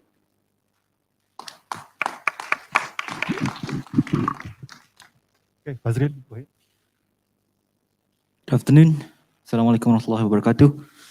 First and foremost, I would like to say congratulations to all the finalists. I have questions about dark technology. So we know that Malaysia has over 70% internet penetration rate today.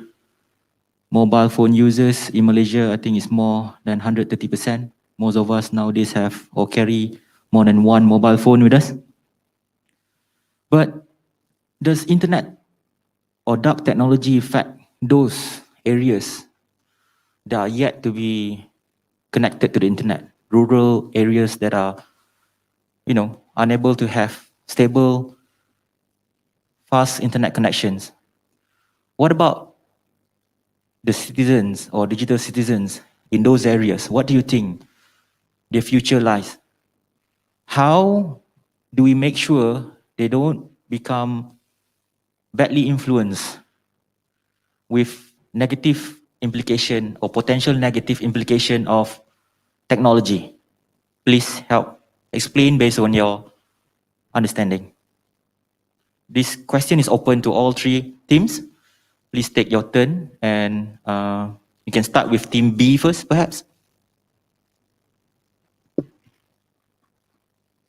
Now, all right, thanks.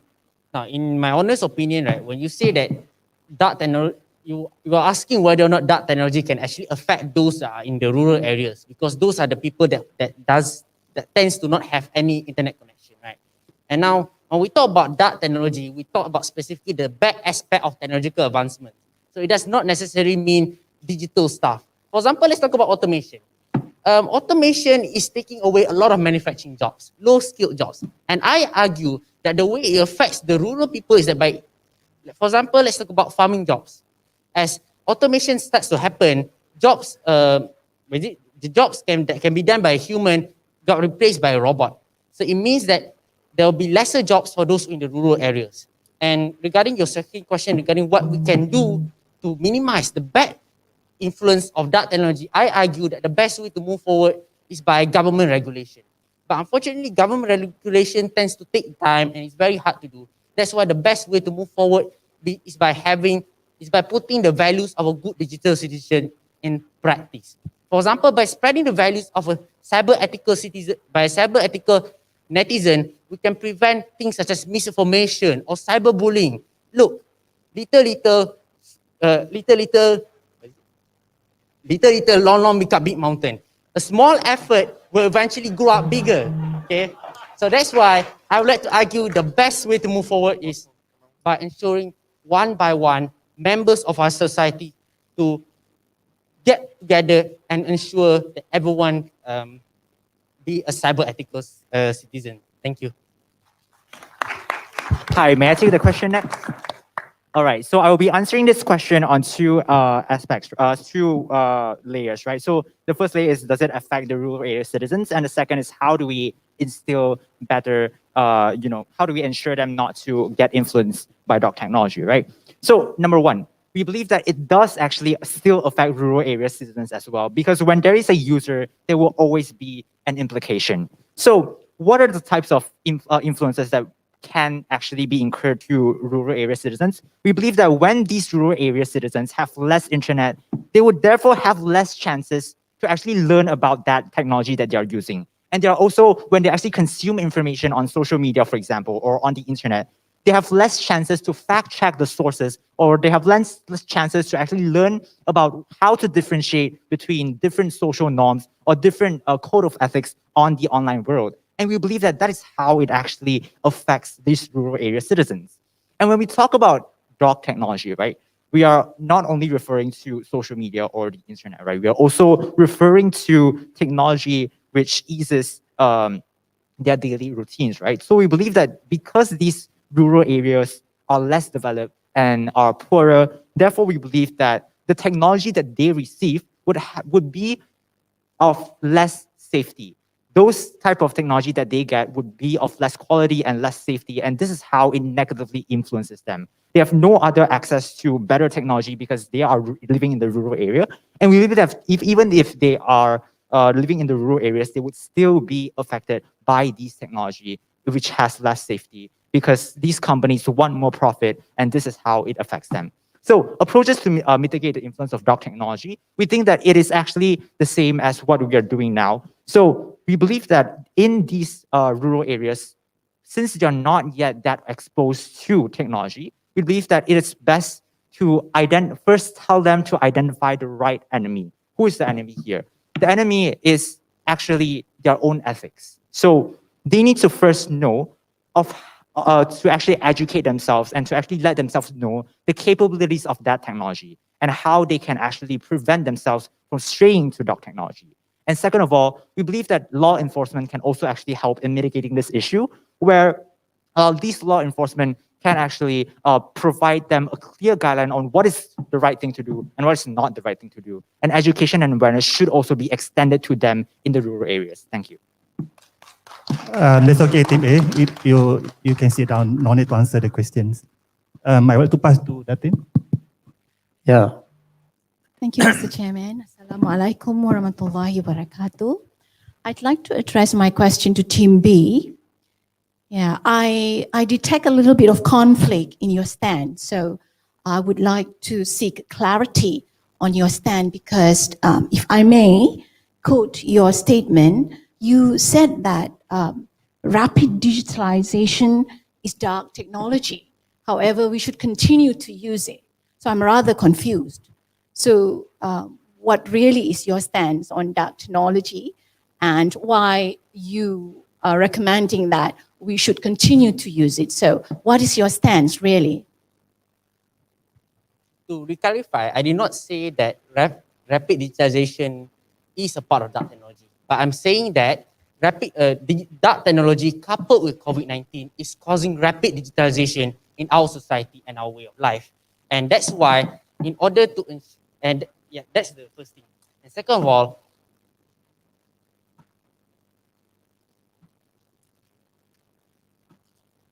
and the second thing here is that I think we need to embrace dark technology because we need it to stay alive. We need it to meet the demands of today and tomorrow. Ask both of these teams. Ask them whether or not we can meet the demands of an ever-growing world population by not relying on automation, by not relying on AI. Look, when people say dark technology is bad, they say it's bad because of the jobs it's taking away or because of the misinformation being spread by it. But they are not talking about its importance to our way of life and our society. That's why it matters. Because if we don't have dark technology, we cannot live. And sure, it might not be the end of the world, but as bad as it is now, it will be much worse without dark technology. That's why. Thank you. Okay, thank you. Jason, again. Yes. Another question to Team B. We were inquisitively tickled with your dark theory that dark tech is ethical and we need to embrace dark technology due to supply and demand and increase in population. Right? So could you rationalize and clarify this statement because we still seem to be in the dark? Thank you. Some would say a double-edged sword is deadly, but I will argue that having no sword at all is worse. Is much worse. And I believe, right, we need to embrace dark technology because the only way for us to meet the demands of tomorrow and today is by embracing it.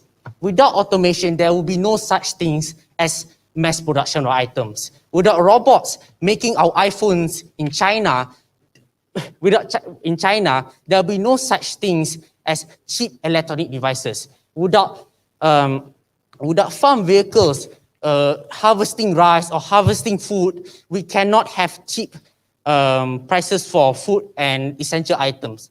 Look, I understand your I understand your concerns regarding our stance about dark technology and how we need to use it to embrace, about how we need to use it to meet the demands of today and tomorrow. But without it, we cannot meet the demands. And that's why we need to embrace it. Because if we don't embrace it, then there'll be no such things as supply for the demands of tomorrow. Thank you. Thank you. Right. I have one question here. It's open to any team. What is the true purpose of education in the digital age? I repeat, what is the true purpose of education in the digital age? Open. All right, so I'll be taking that question. You know, Nelson Mandela once quoted saying how education is the most important weapon. So education is very important as when it comes to dark technology and its influence towards contemporary society, we want to take a look at how education can actually help for all of us to be able to apply the principles of digital citizenship, which, like I've mentioned in my speech, is respect, educate, and protect. So through education, we get to teach these young peoples and these young upcoming generations who will be fostering the upcoming generation in order to apply the principles of digital citizenship in their daily life in order to prevent the influence of dark technology towards contemporary society. May I also add how this discourse is actually a great idea in order for all of us to brainstorm new ideas and generate new ideas to prevent issues or cyber threats as well as misusing of technology for the upcoming generations. That's all from me. Thank you. Thank you. You have my interest. Hi. May I take your question next? Yes.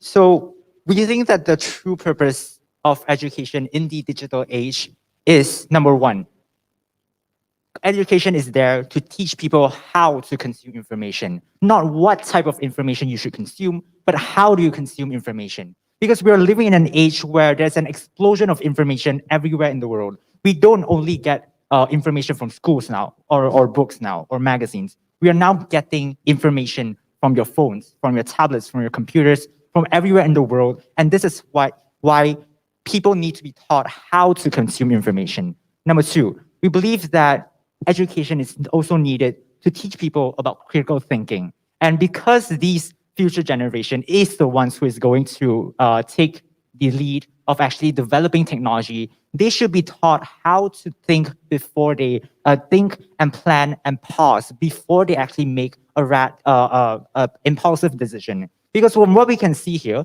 the trend of development of technology now is we are striving to be the best. The first one to develop 5G, the first one to be able to develop a fully capable self-driving car.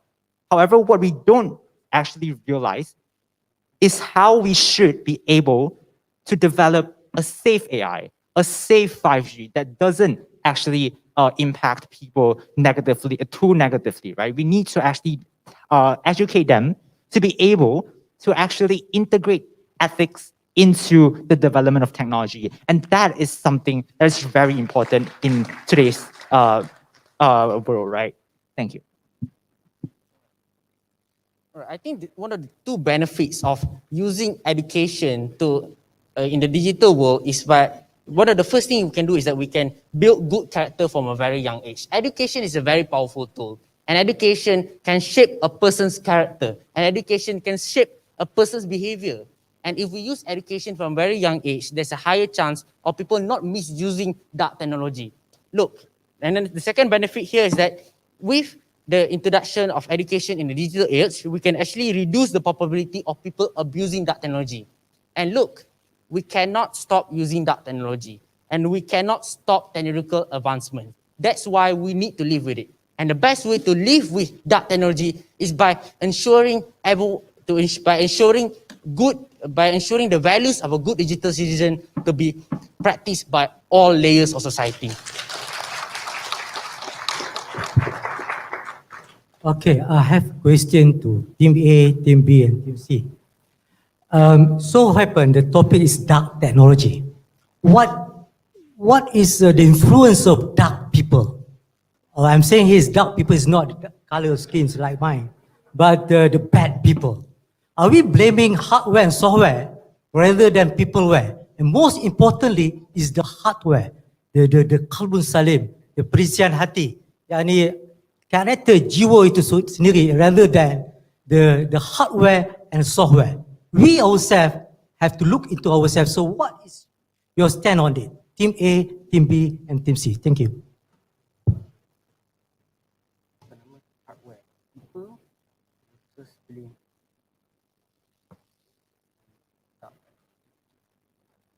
Who's going to come first? Team A or Team B or Team C?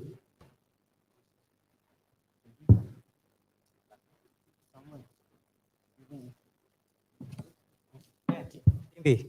Okay. In the conclusion of my speech earlier, I did say that dark technology is like weapons of mass destruction. It can be used by the good guys to eradicate and destroy terror, or manipulated by the bad ones to create it. And in this case, I believe that the misusage of dark technology solely presents on the hardware. What you say is the people. If people abuse it, for example, right, if there's a good person using that technology, okay, a person with good character, a person with good morals, of course you won't abuse it, right? But if you give a bad person a good weapon or a good tool, then of course you abuse it. Look, we believe that the misusage of that technology is solely based on the people who use it. Okay, and that's why we need to have that's why we need to put digital citizenship in action to ensure a reduced probability of people abusing it in the first place. Thank you.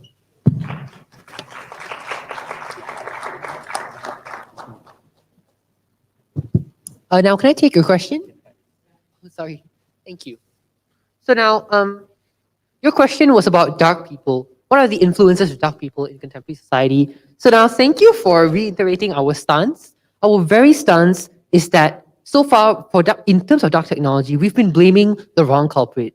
So now today, that our stance, the whole stance is that it's us and our ethics that contribute to dark technology. So now, what is dark people exactly, right? Dark people is just like people, bad people in real life, people who don't have proper ethics. And we believe that because of these people who don't have proper ethics, they misuse a neutral tool, which is technology, to bring bad aspects to the society. And now, dark people will actually continue to exist. I'm so sorry for the usage of dark people, but bad people will continue to exist because, even in real life, people still commit crimes. But we have to come up with laws. We have to come up with ways to manage them. We cannot just give up that even though they will continue to exist. Thank you. Yeah, adding on to my first speaker, So these dark people, right? They are not actually evil. They're not evil people. Some people are just unconscious, unconscious of their actions, or some people may be consciously doing that action. However, they are, unaware of the implications of their actions. So we believe that what we should do to actually help, reduce the number of these dark people is by actually instilling in them a sense of obligation to actually ethically use technology in their lives. And that is how we can actually be able to nurture them, because the nature of people is having curiosity or doing something that you like when no one is actually watching, right? So the point here is nature versus nurture. How do we nurture in ethics into the minds of people and, reduce the number of dark people in society? Thank you. All right, so I'll be taking the question. Basically, in our opinion, we strongly believe that it takes two to tango. So we're not blaming solely on the dark people itself. We're also blaming the dark technology. We need to understand that, for example, hackers, they have hacking softwares or hacking platforms that they use in order to breach into our data and hack into our data and so on. So what we're trying to say here is that humans, we need each other. Basically, we humans build these dark technologies for the purpose of causing harm towards the society itself. And these dark technology influences other individuals to do other dangerous and harmful things towards other people. So basically, our stand here is that we strongly believe that it takes two to tango, and we're not blaming any sides of the party, but instead we're saying that it really needs two different sides to it in order for dark technology to actually exist. Yeah, thank you. Anyone else from panel experts would like to pose any questions? No. Well, I think we are done. Thank you very much again. Now I pass back the floor to the chairperson. Thank you. Thank you, Dr. Zari, as the Chief of POE. So, ladies and gentlemen, a sincere word of thanks to the panel of experts for their questions to all the teams here in the grand final of NICTSeD 2021 from SMK Alor Akar and SMK Sultan Abu Bakar from Pahang and College Tunku Kursia from Negeri Sembilan. Let's give them a big grand final round of applause to all the presenters.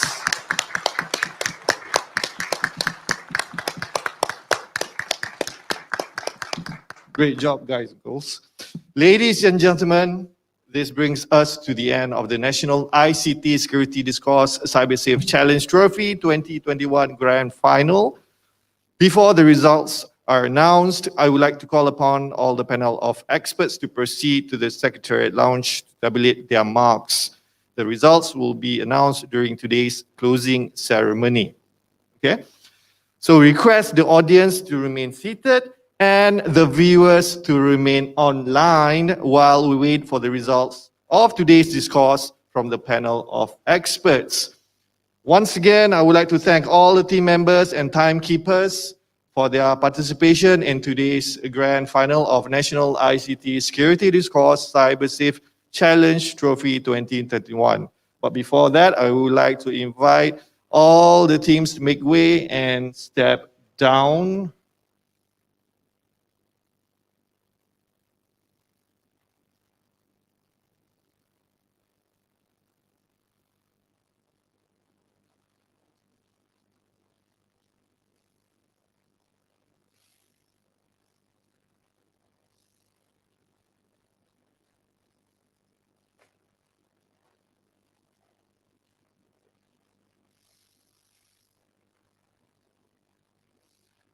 Okay, ladies and gentlemen, online viewers, it's been a pleasure being the chairperson in this year's grand final, and my name is Edon Mohamed Aidid.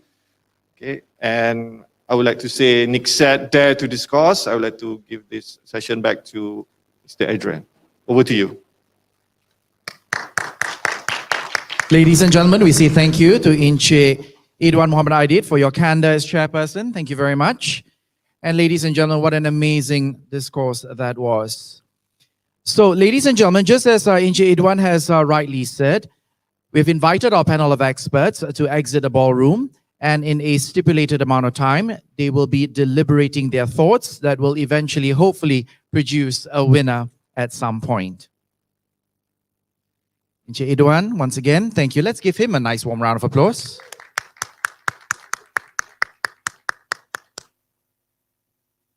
So SMK Sultan Abu Bakar, Pahang, SMK Alo Aka Pahang, and Tunku Kursyah Negeri Sembilan. Where are you? You're all seated?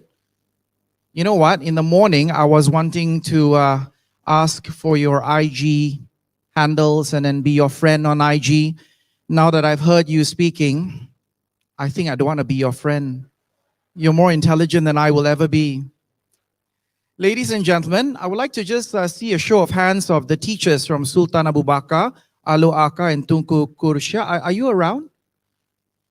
Let's give them a nice warm round of applause.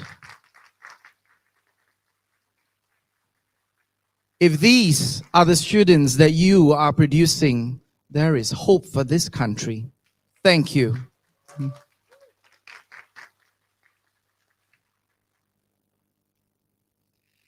Ladies and gentlemen, we heard them earlier.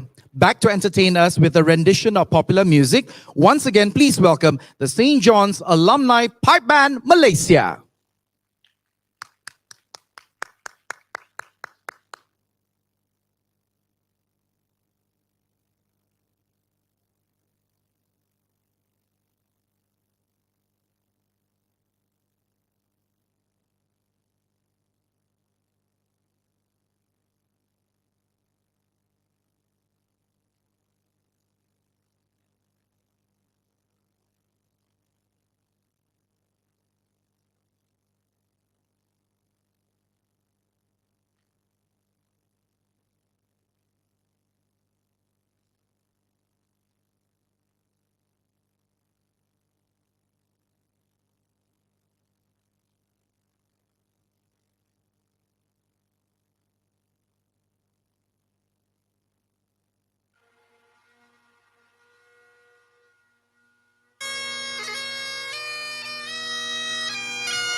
Ladies and gentlemen, once again, a nice warm round of applause. St. John's Alumni Pipe Band Malaysia. These are all Scottish bagpipers, aren't they? Tapi macam main lagu-lagu joget dia. Well done. Maybe we should send them to Scotland. Distinguished guests, ladies and gentlemen, right now we draw your attention to the screen for a short video presentation that depicts the journey of this year's 2021 NICTSeD Virtual Discourse leading up to today's finals. Take a look.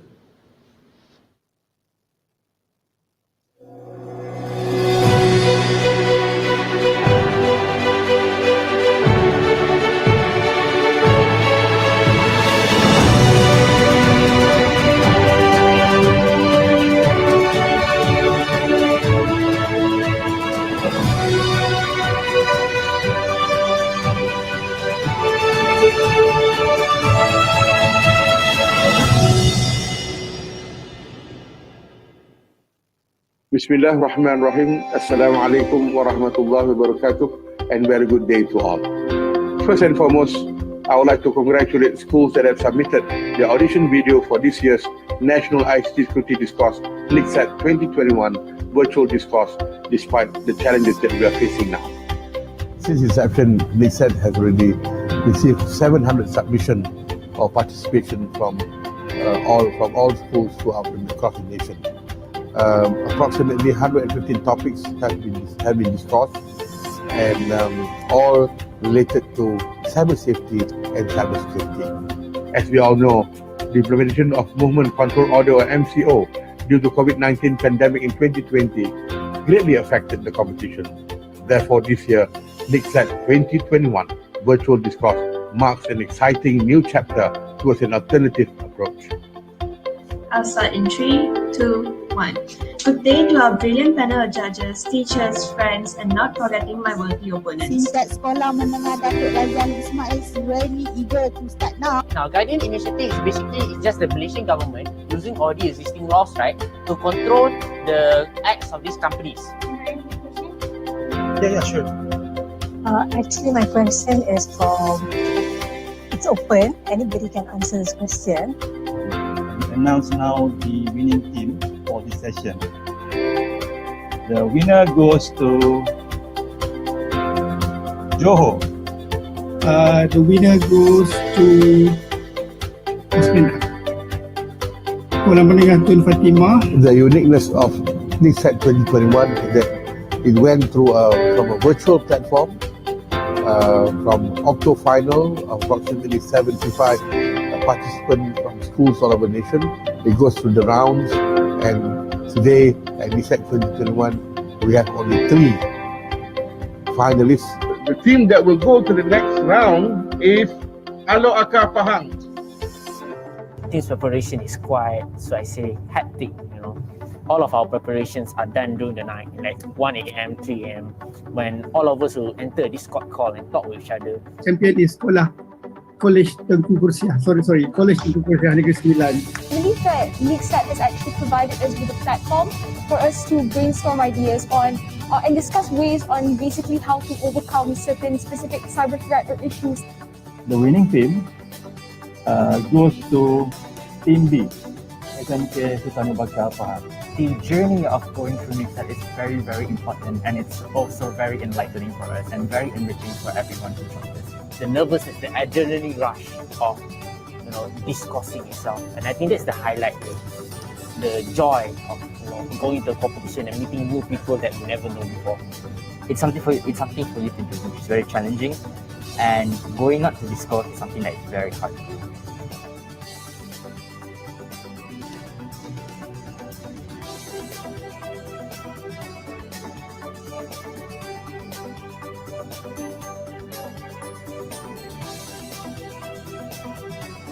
We believe that we do deserve to be crowned the champion because we have planned everything out and we worked really, really hard for everything. I want to highlight that we're so lucky to get to do this again, to go over our past mistakes, see what we can better this time. If any one of you that have made this far, congratulations to you all.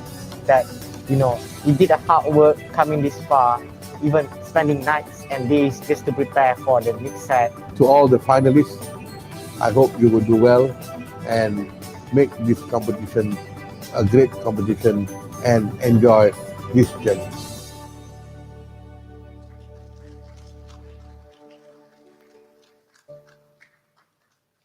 The journey, ladies and gentlemen, of NICTSeD Virtual Discourse 2021. Looks like the panel of experts are back. Welcome back. Distinguished guests, right now it gives us great pleasure to call upon the Deputy Minister of Communications and Multimedia Malaysia to come forward and deliver the closing speech. Please join me and welcome Yang Berhormat Datuk Zahidi Zainul Abidin.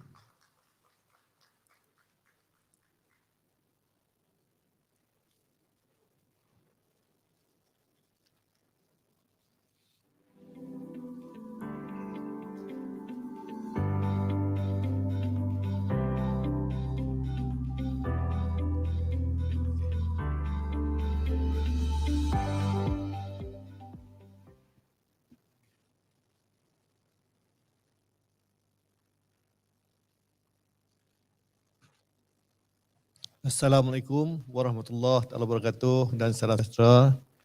Bismillahirrahmanirrahim wa bihi nasta'in walhamdulillahi rabbil alamin wassalatu wassalamu ala rasulillah.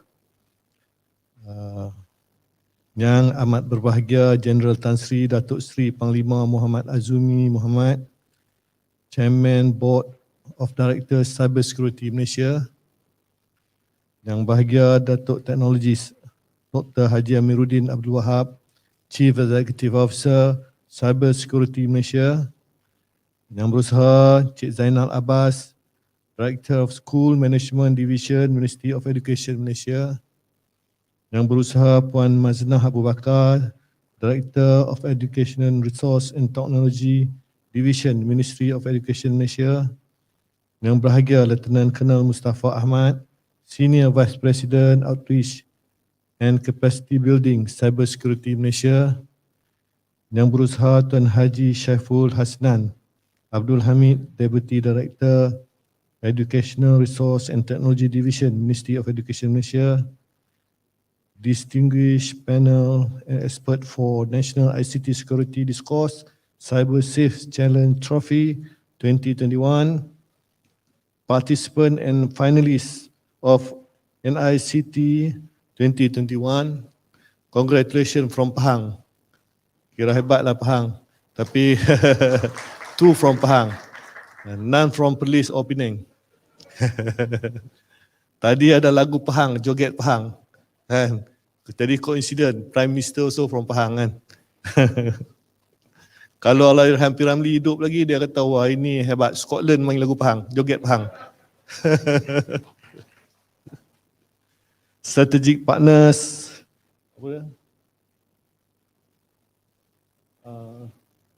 Tech Capacity, Syntech, DG, members of media, distinguished guests, ladies and gentlemen. I'm delighted to be here today, as it's indeed a great pleasure to be part of the National ICT Security Discourse. This initiative marks another significant milestone for the smart partnership between the Ministry of Communication and Multimedia and the Ministry of Education. On that note, I would like to congratulate Cybersecurity Malaysia and his strategic partners for organizing this competition, which demonstrates official thinking, analytical and discourse skill of highly talented students from participating schools across the country. It is indeed very rejuvenating to be surrounded by these bright young people. I would also like to express my gratitude to all finalists, participants, teachers, and parents for their joint effort and support in raising the nature of these fine young talent who will be our future leaders.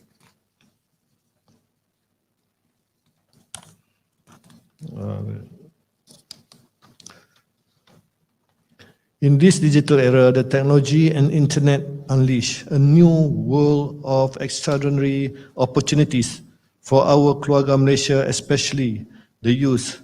Being connected not only enrich their life, but significantly increase prospect by widening knowledge horizon. According to the Internet Users Survey 2020 by Malaysian Communication and Multimedia Commission, in 2020, the numbers of active internet users in Malaysia has increased from 87.4% on 2018 to 88.7% in 2020.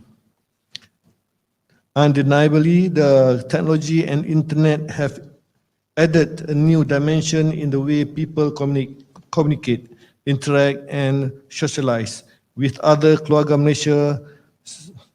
Spend an average of 5 to 12 hours per day on the internet, with 93% of social media, 87% on online videos, and 73.3% spent on search engine. However, we must remember that the technology and internet are also a double-edged sword. They pose major risks by exposing Keluarga Malaysia youth to cyber threats such as cyberbullying, identity theft, fraud, and even pornography, as well as abuse.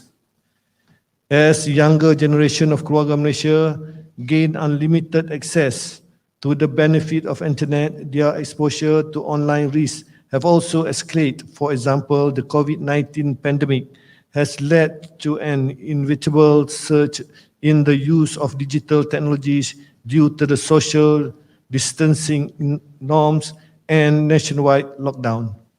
The movement control orders has resulted in most people taking to the internet and internet-based services to communicate, interact, and continue with their activities at home.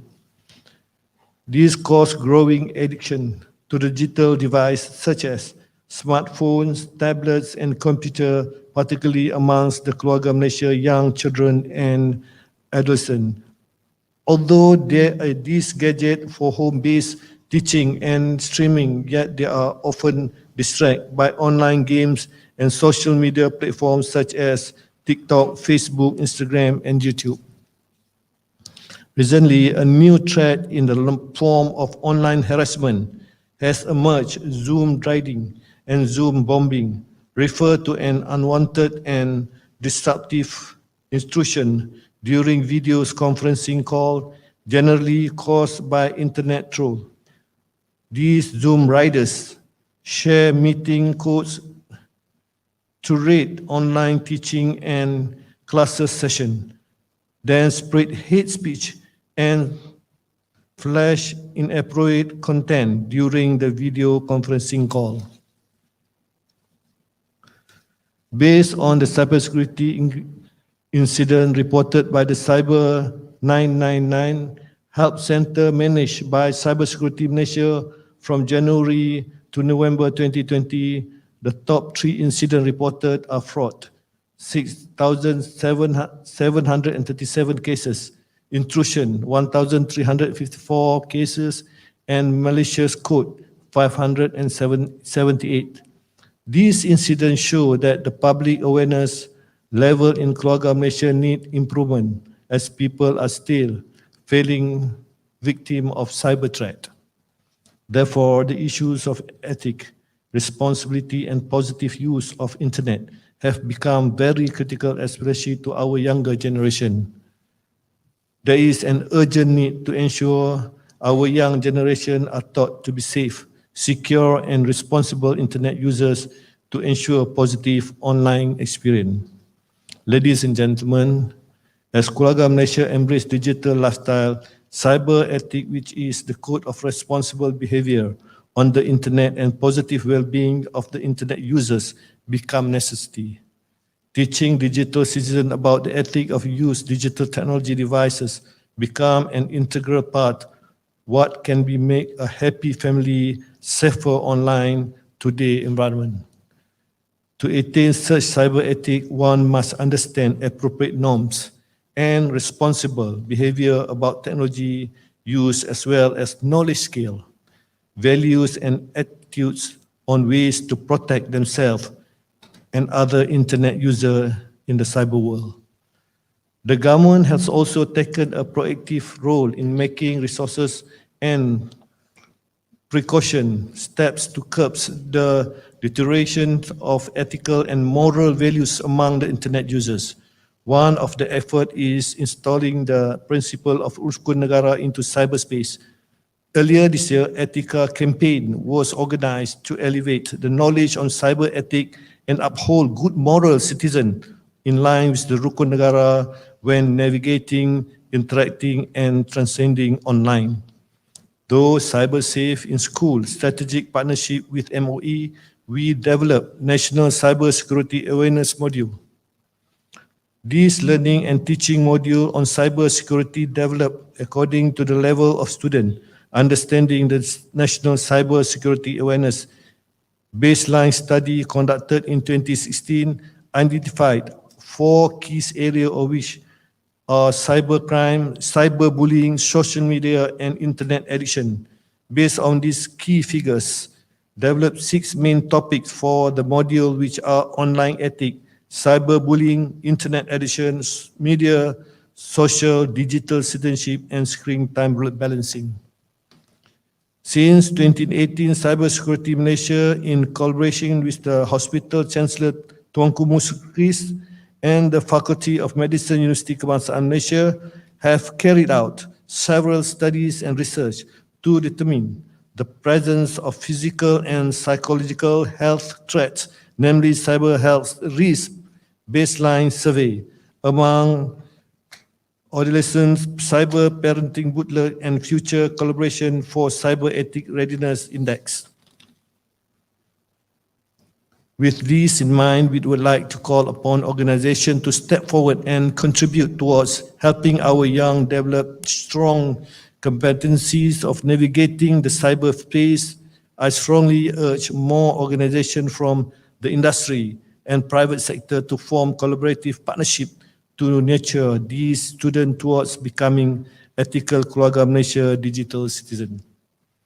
Ladies and gentlemen, I hope these young people here today experience and enriching the enjoyable time. Now they will understand way to cope with the challenges of online communication and definition of responsible digital citizen. We hope to attract more young people to join us, build a safer cyberspace, a better Malaysian and more secure world. On behalf of the government, I applaud the effort by Cybersecurity Malaysia and its strategic partners in making this competition the success to shape our future leaders with responsibility and ethics towards achieving a safer, secure, and trusted digital future for our digital citizens. I hope this collaboration and engagement with the Ministry of Education prolong and in fact to develop more strategic program targeting school children soon. Only with your support and commitment, we can change and raise cybersecurity awareness among Malaysians. Good luck to all the finalists and keep up with the good work. Regardless of which team win today, you have already proven your potential as the digital leaders of tomorrow. In conclusion, I believe the seed that we sowing today surely bear greater fruits tomorrow. With this, dengan lafaz Bismillahirrahmanirrahim, I officially close the National ICT Security Discourse Cyber Safe Challenge Trophy 2021. Sekian, wabillahi taufiq. Wassalamualaikum warahmatullahi wabarakatuh.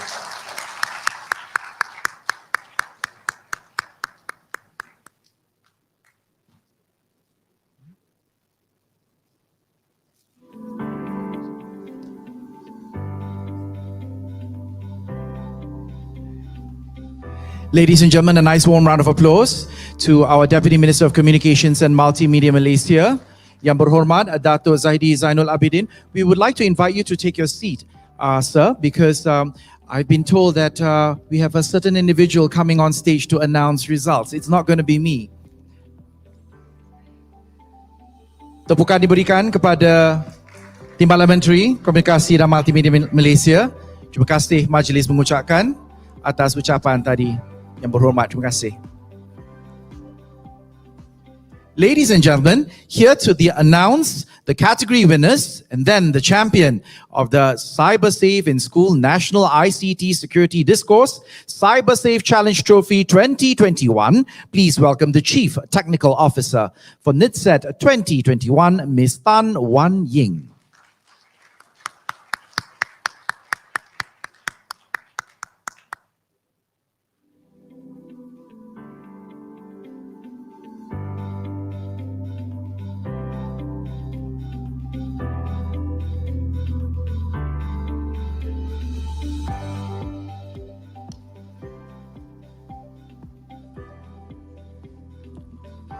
Mic test. Thank you, the MC. Ladies and gentlemen, the results of today's discourse. For the best slide deck goes to Team C from SMK Sultan Abu Bakar, Pahang.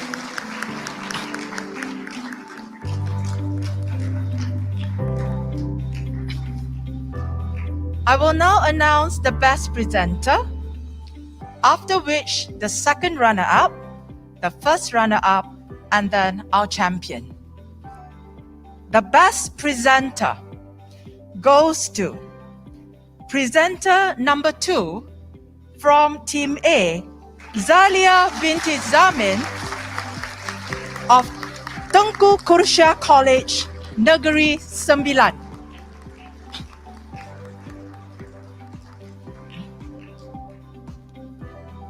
Our second runner-up for the 2021 discourse is SMK Alo Aka Pahang.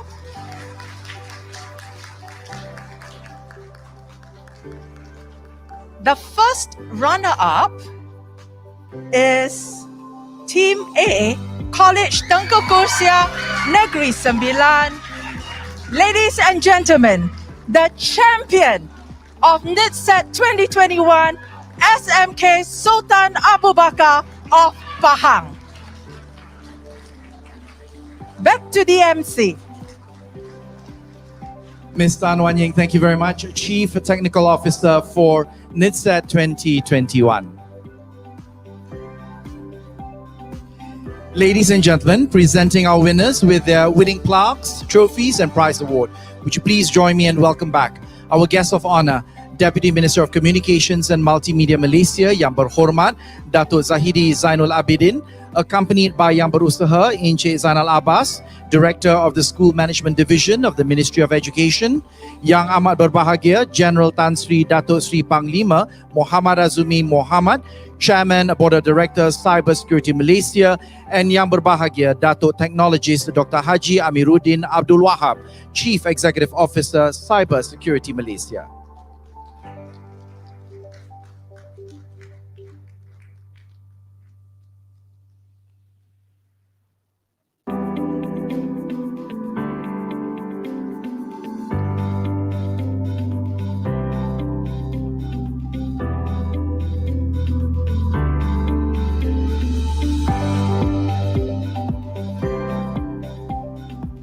To commence our ceremonies, please welcome back the Chief Technical Officer for NICTSeD 2021, Ms. Tan Wan Ying, to receive certificates and tokens of our appreciation on behalf of the panel of experts for their time and expertise it took for them to deliberate our finalist battles this afternoon. Ms. Tan.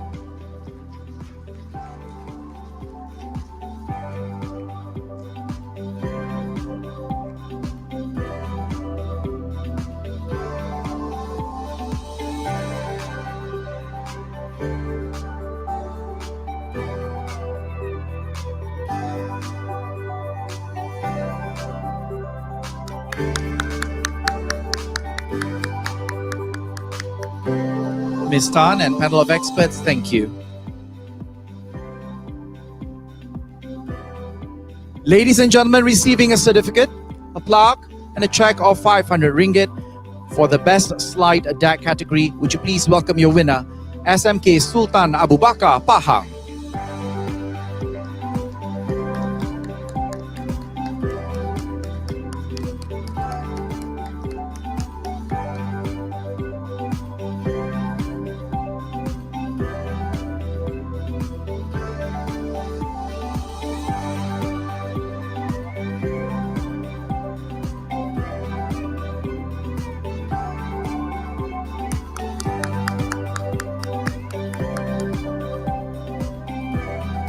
Congratulations.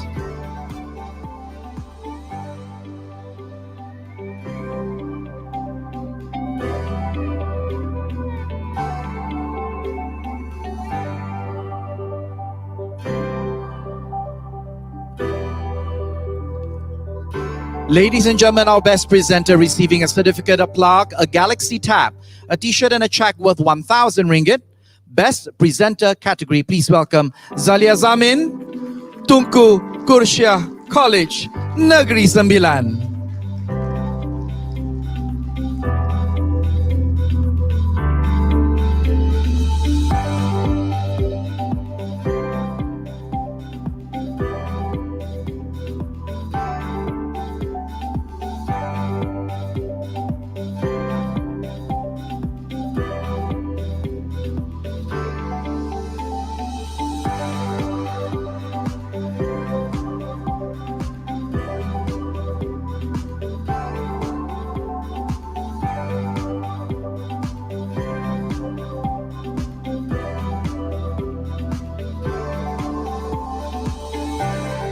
Zalia Zamin, congratulations.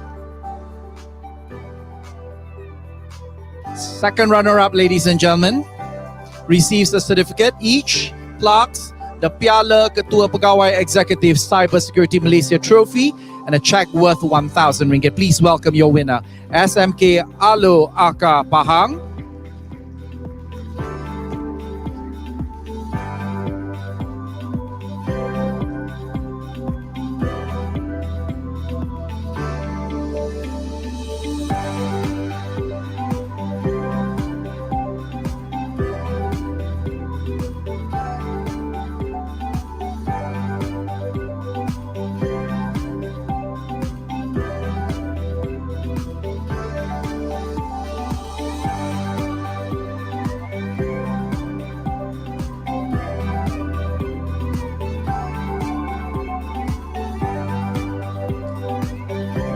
Congratulations.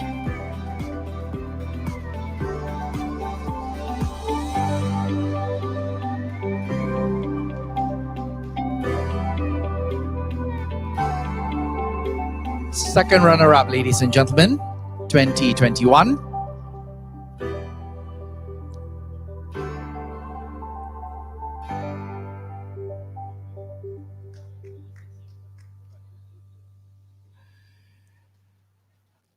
The first runner-up receives a certificate, each plaques, the Piala Timbalan Menteri Komunikasi dan Multimedia Malaysia Trophy, and a check worth 3,000 ringgit. Please welcome the ladies who put up a very good fight. Tunku Kursia College, Negeri Sembilan.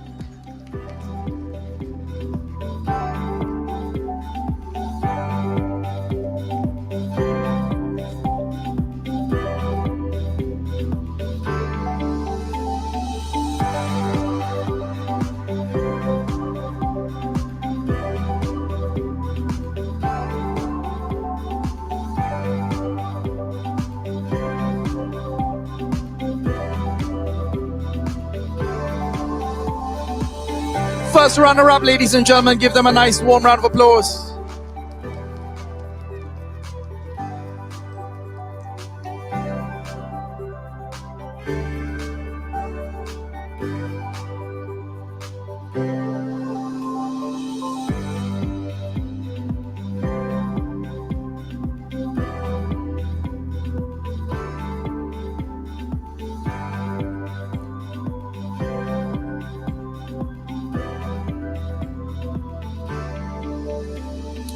receiving a certificate each, plus the CyberSafe Challenge Trophy, the Piala Menteri Komunikasi dan Multimedia Malaysia Trophy, and a cheque worth 5,000 ringgit. Please welcome the champions of CyberSafe in School, National ICT Security Discourse CyberSafe Challenge Trophy 2021, SMK Sultan Abu Bakar Pahang.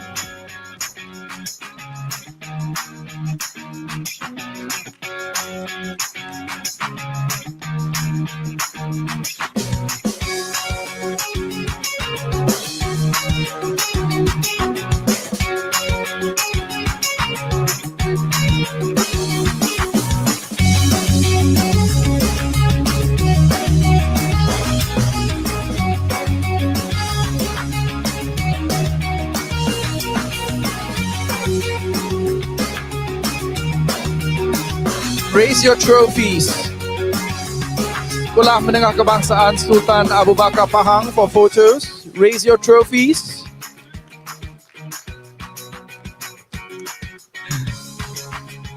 Congratulations.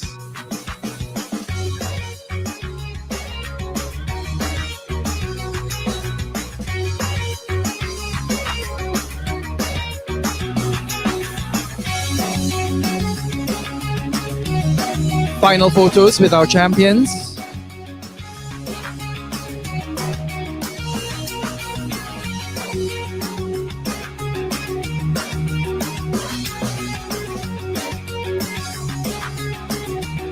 Congratulations, winners. Distinguished guests, with that presentation, the National ICT Security Discourse CyberSafe Challenge Trophy 2021 prize giving ceremony draws to a close. We would like to express our thanks once again to our guest of honor, Yang Berhormat Dato' Zahidi Zainul Abidin, our Deputy Minister of Communications and Multimedia Malaysia, for being a part of our event today. Terima kasih, Yang Berhormat Dato'. Terima kasih.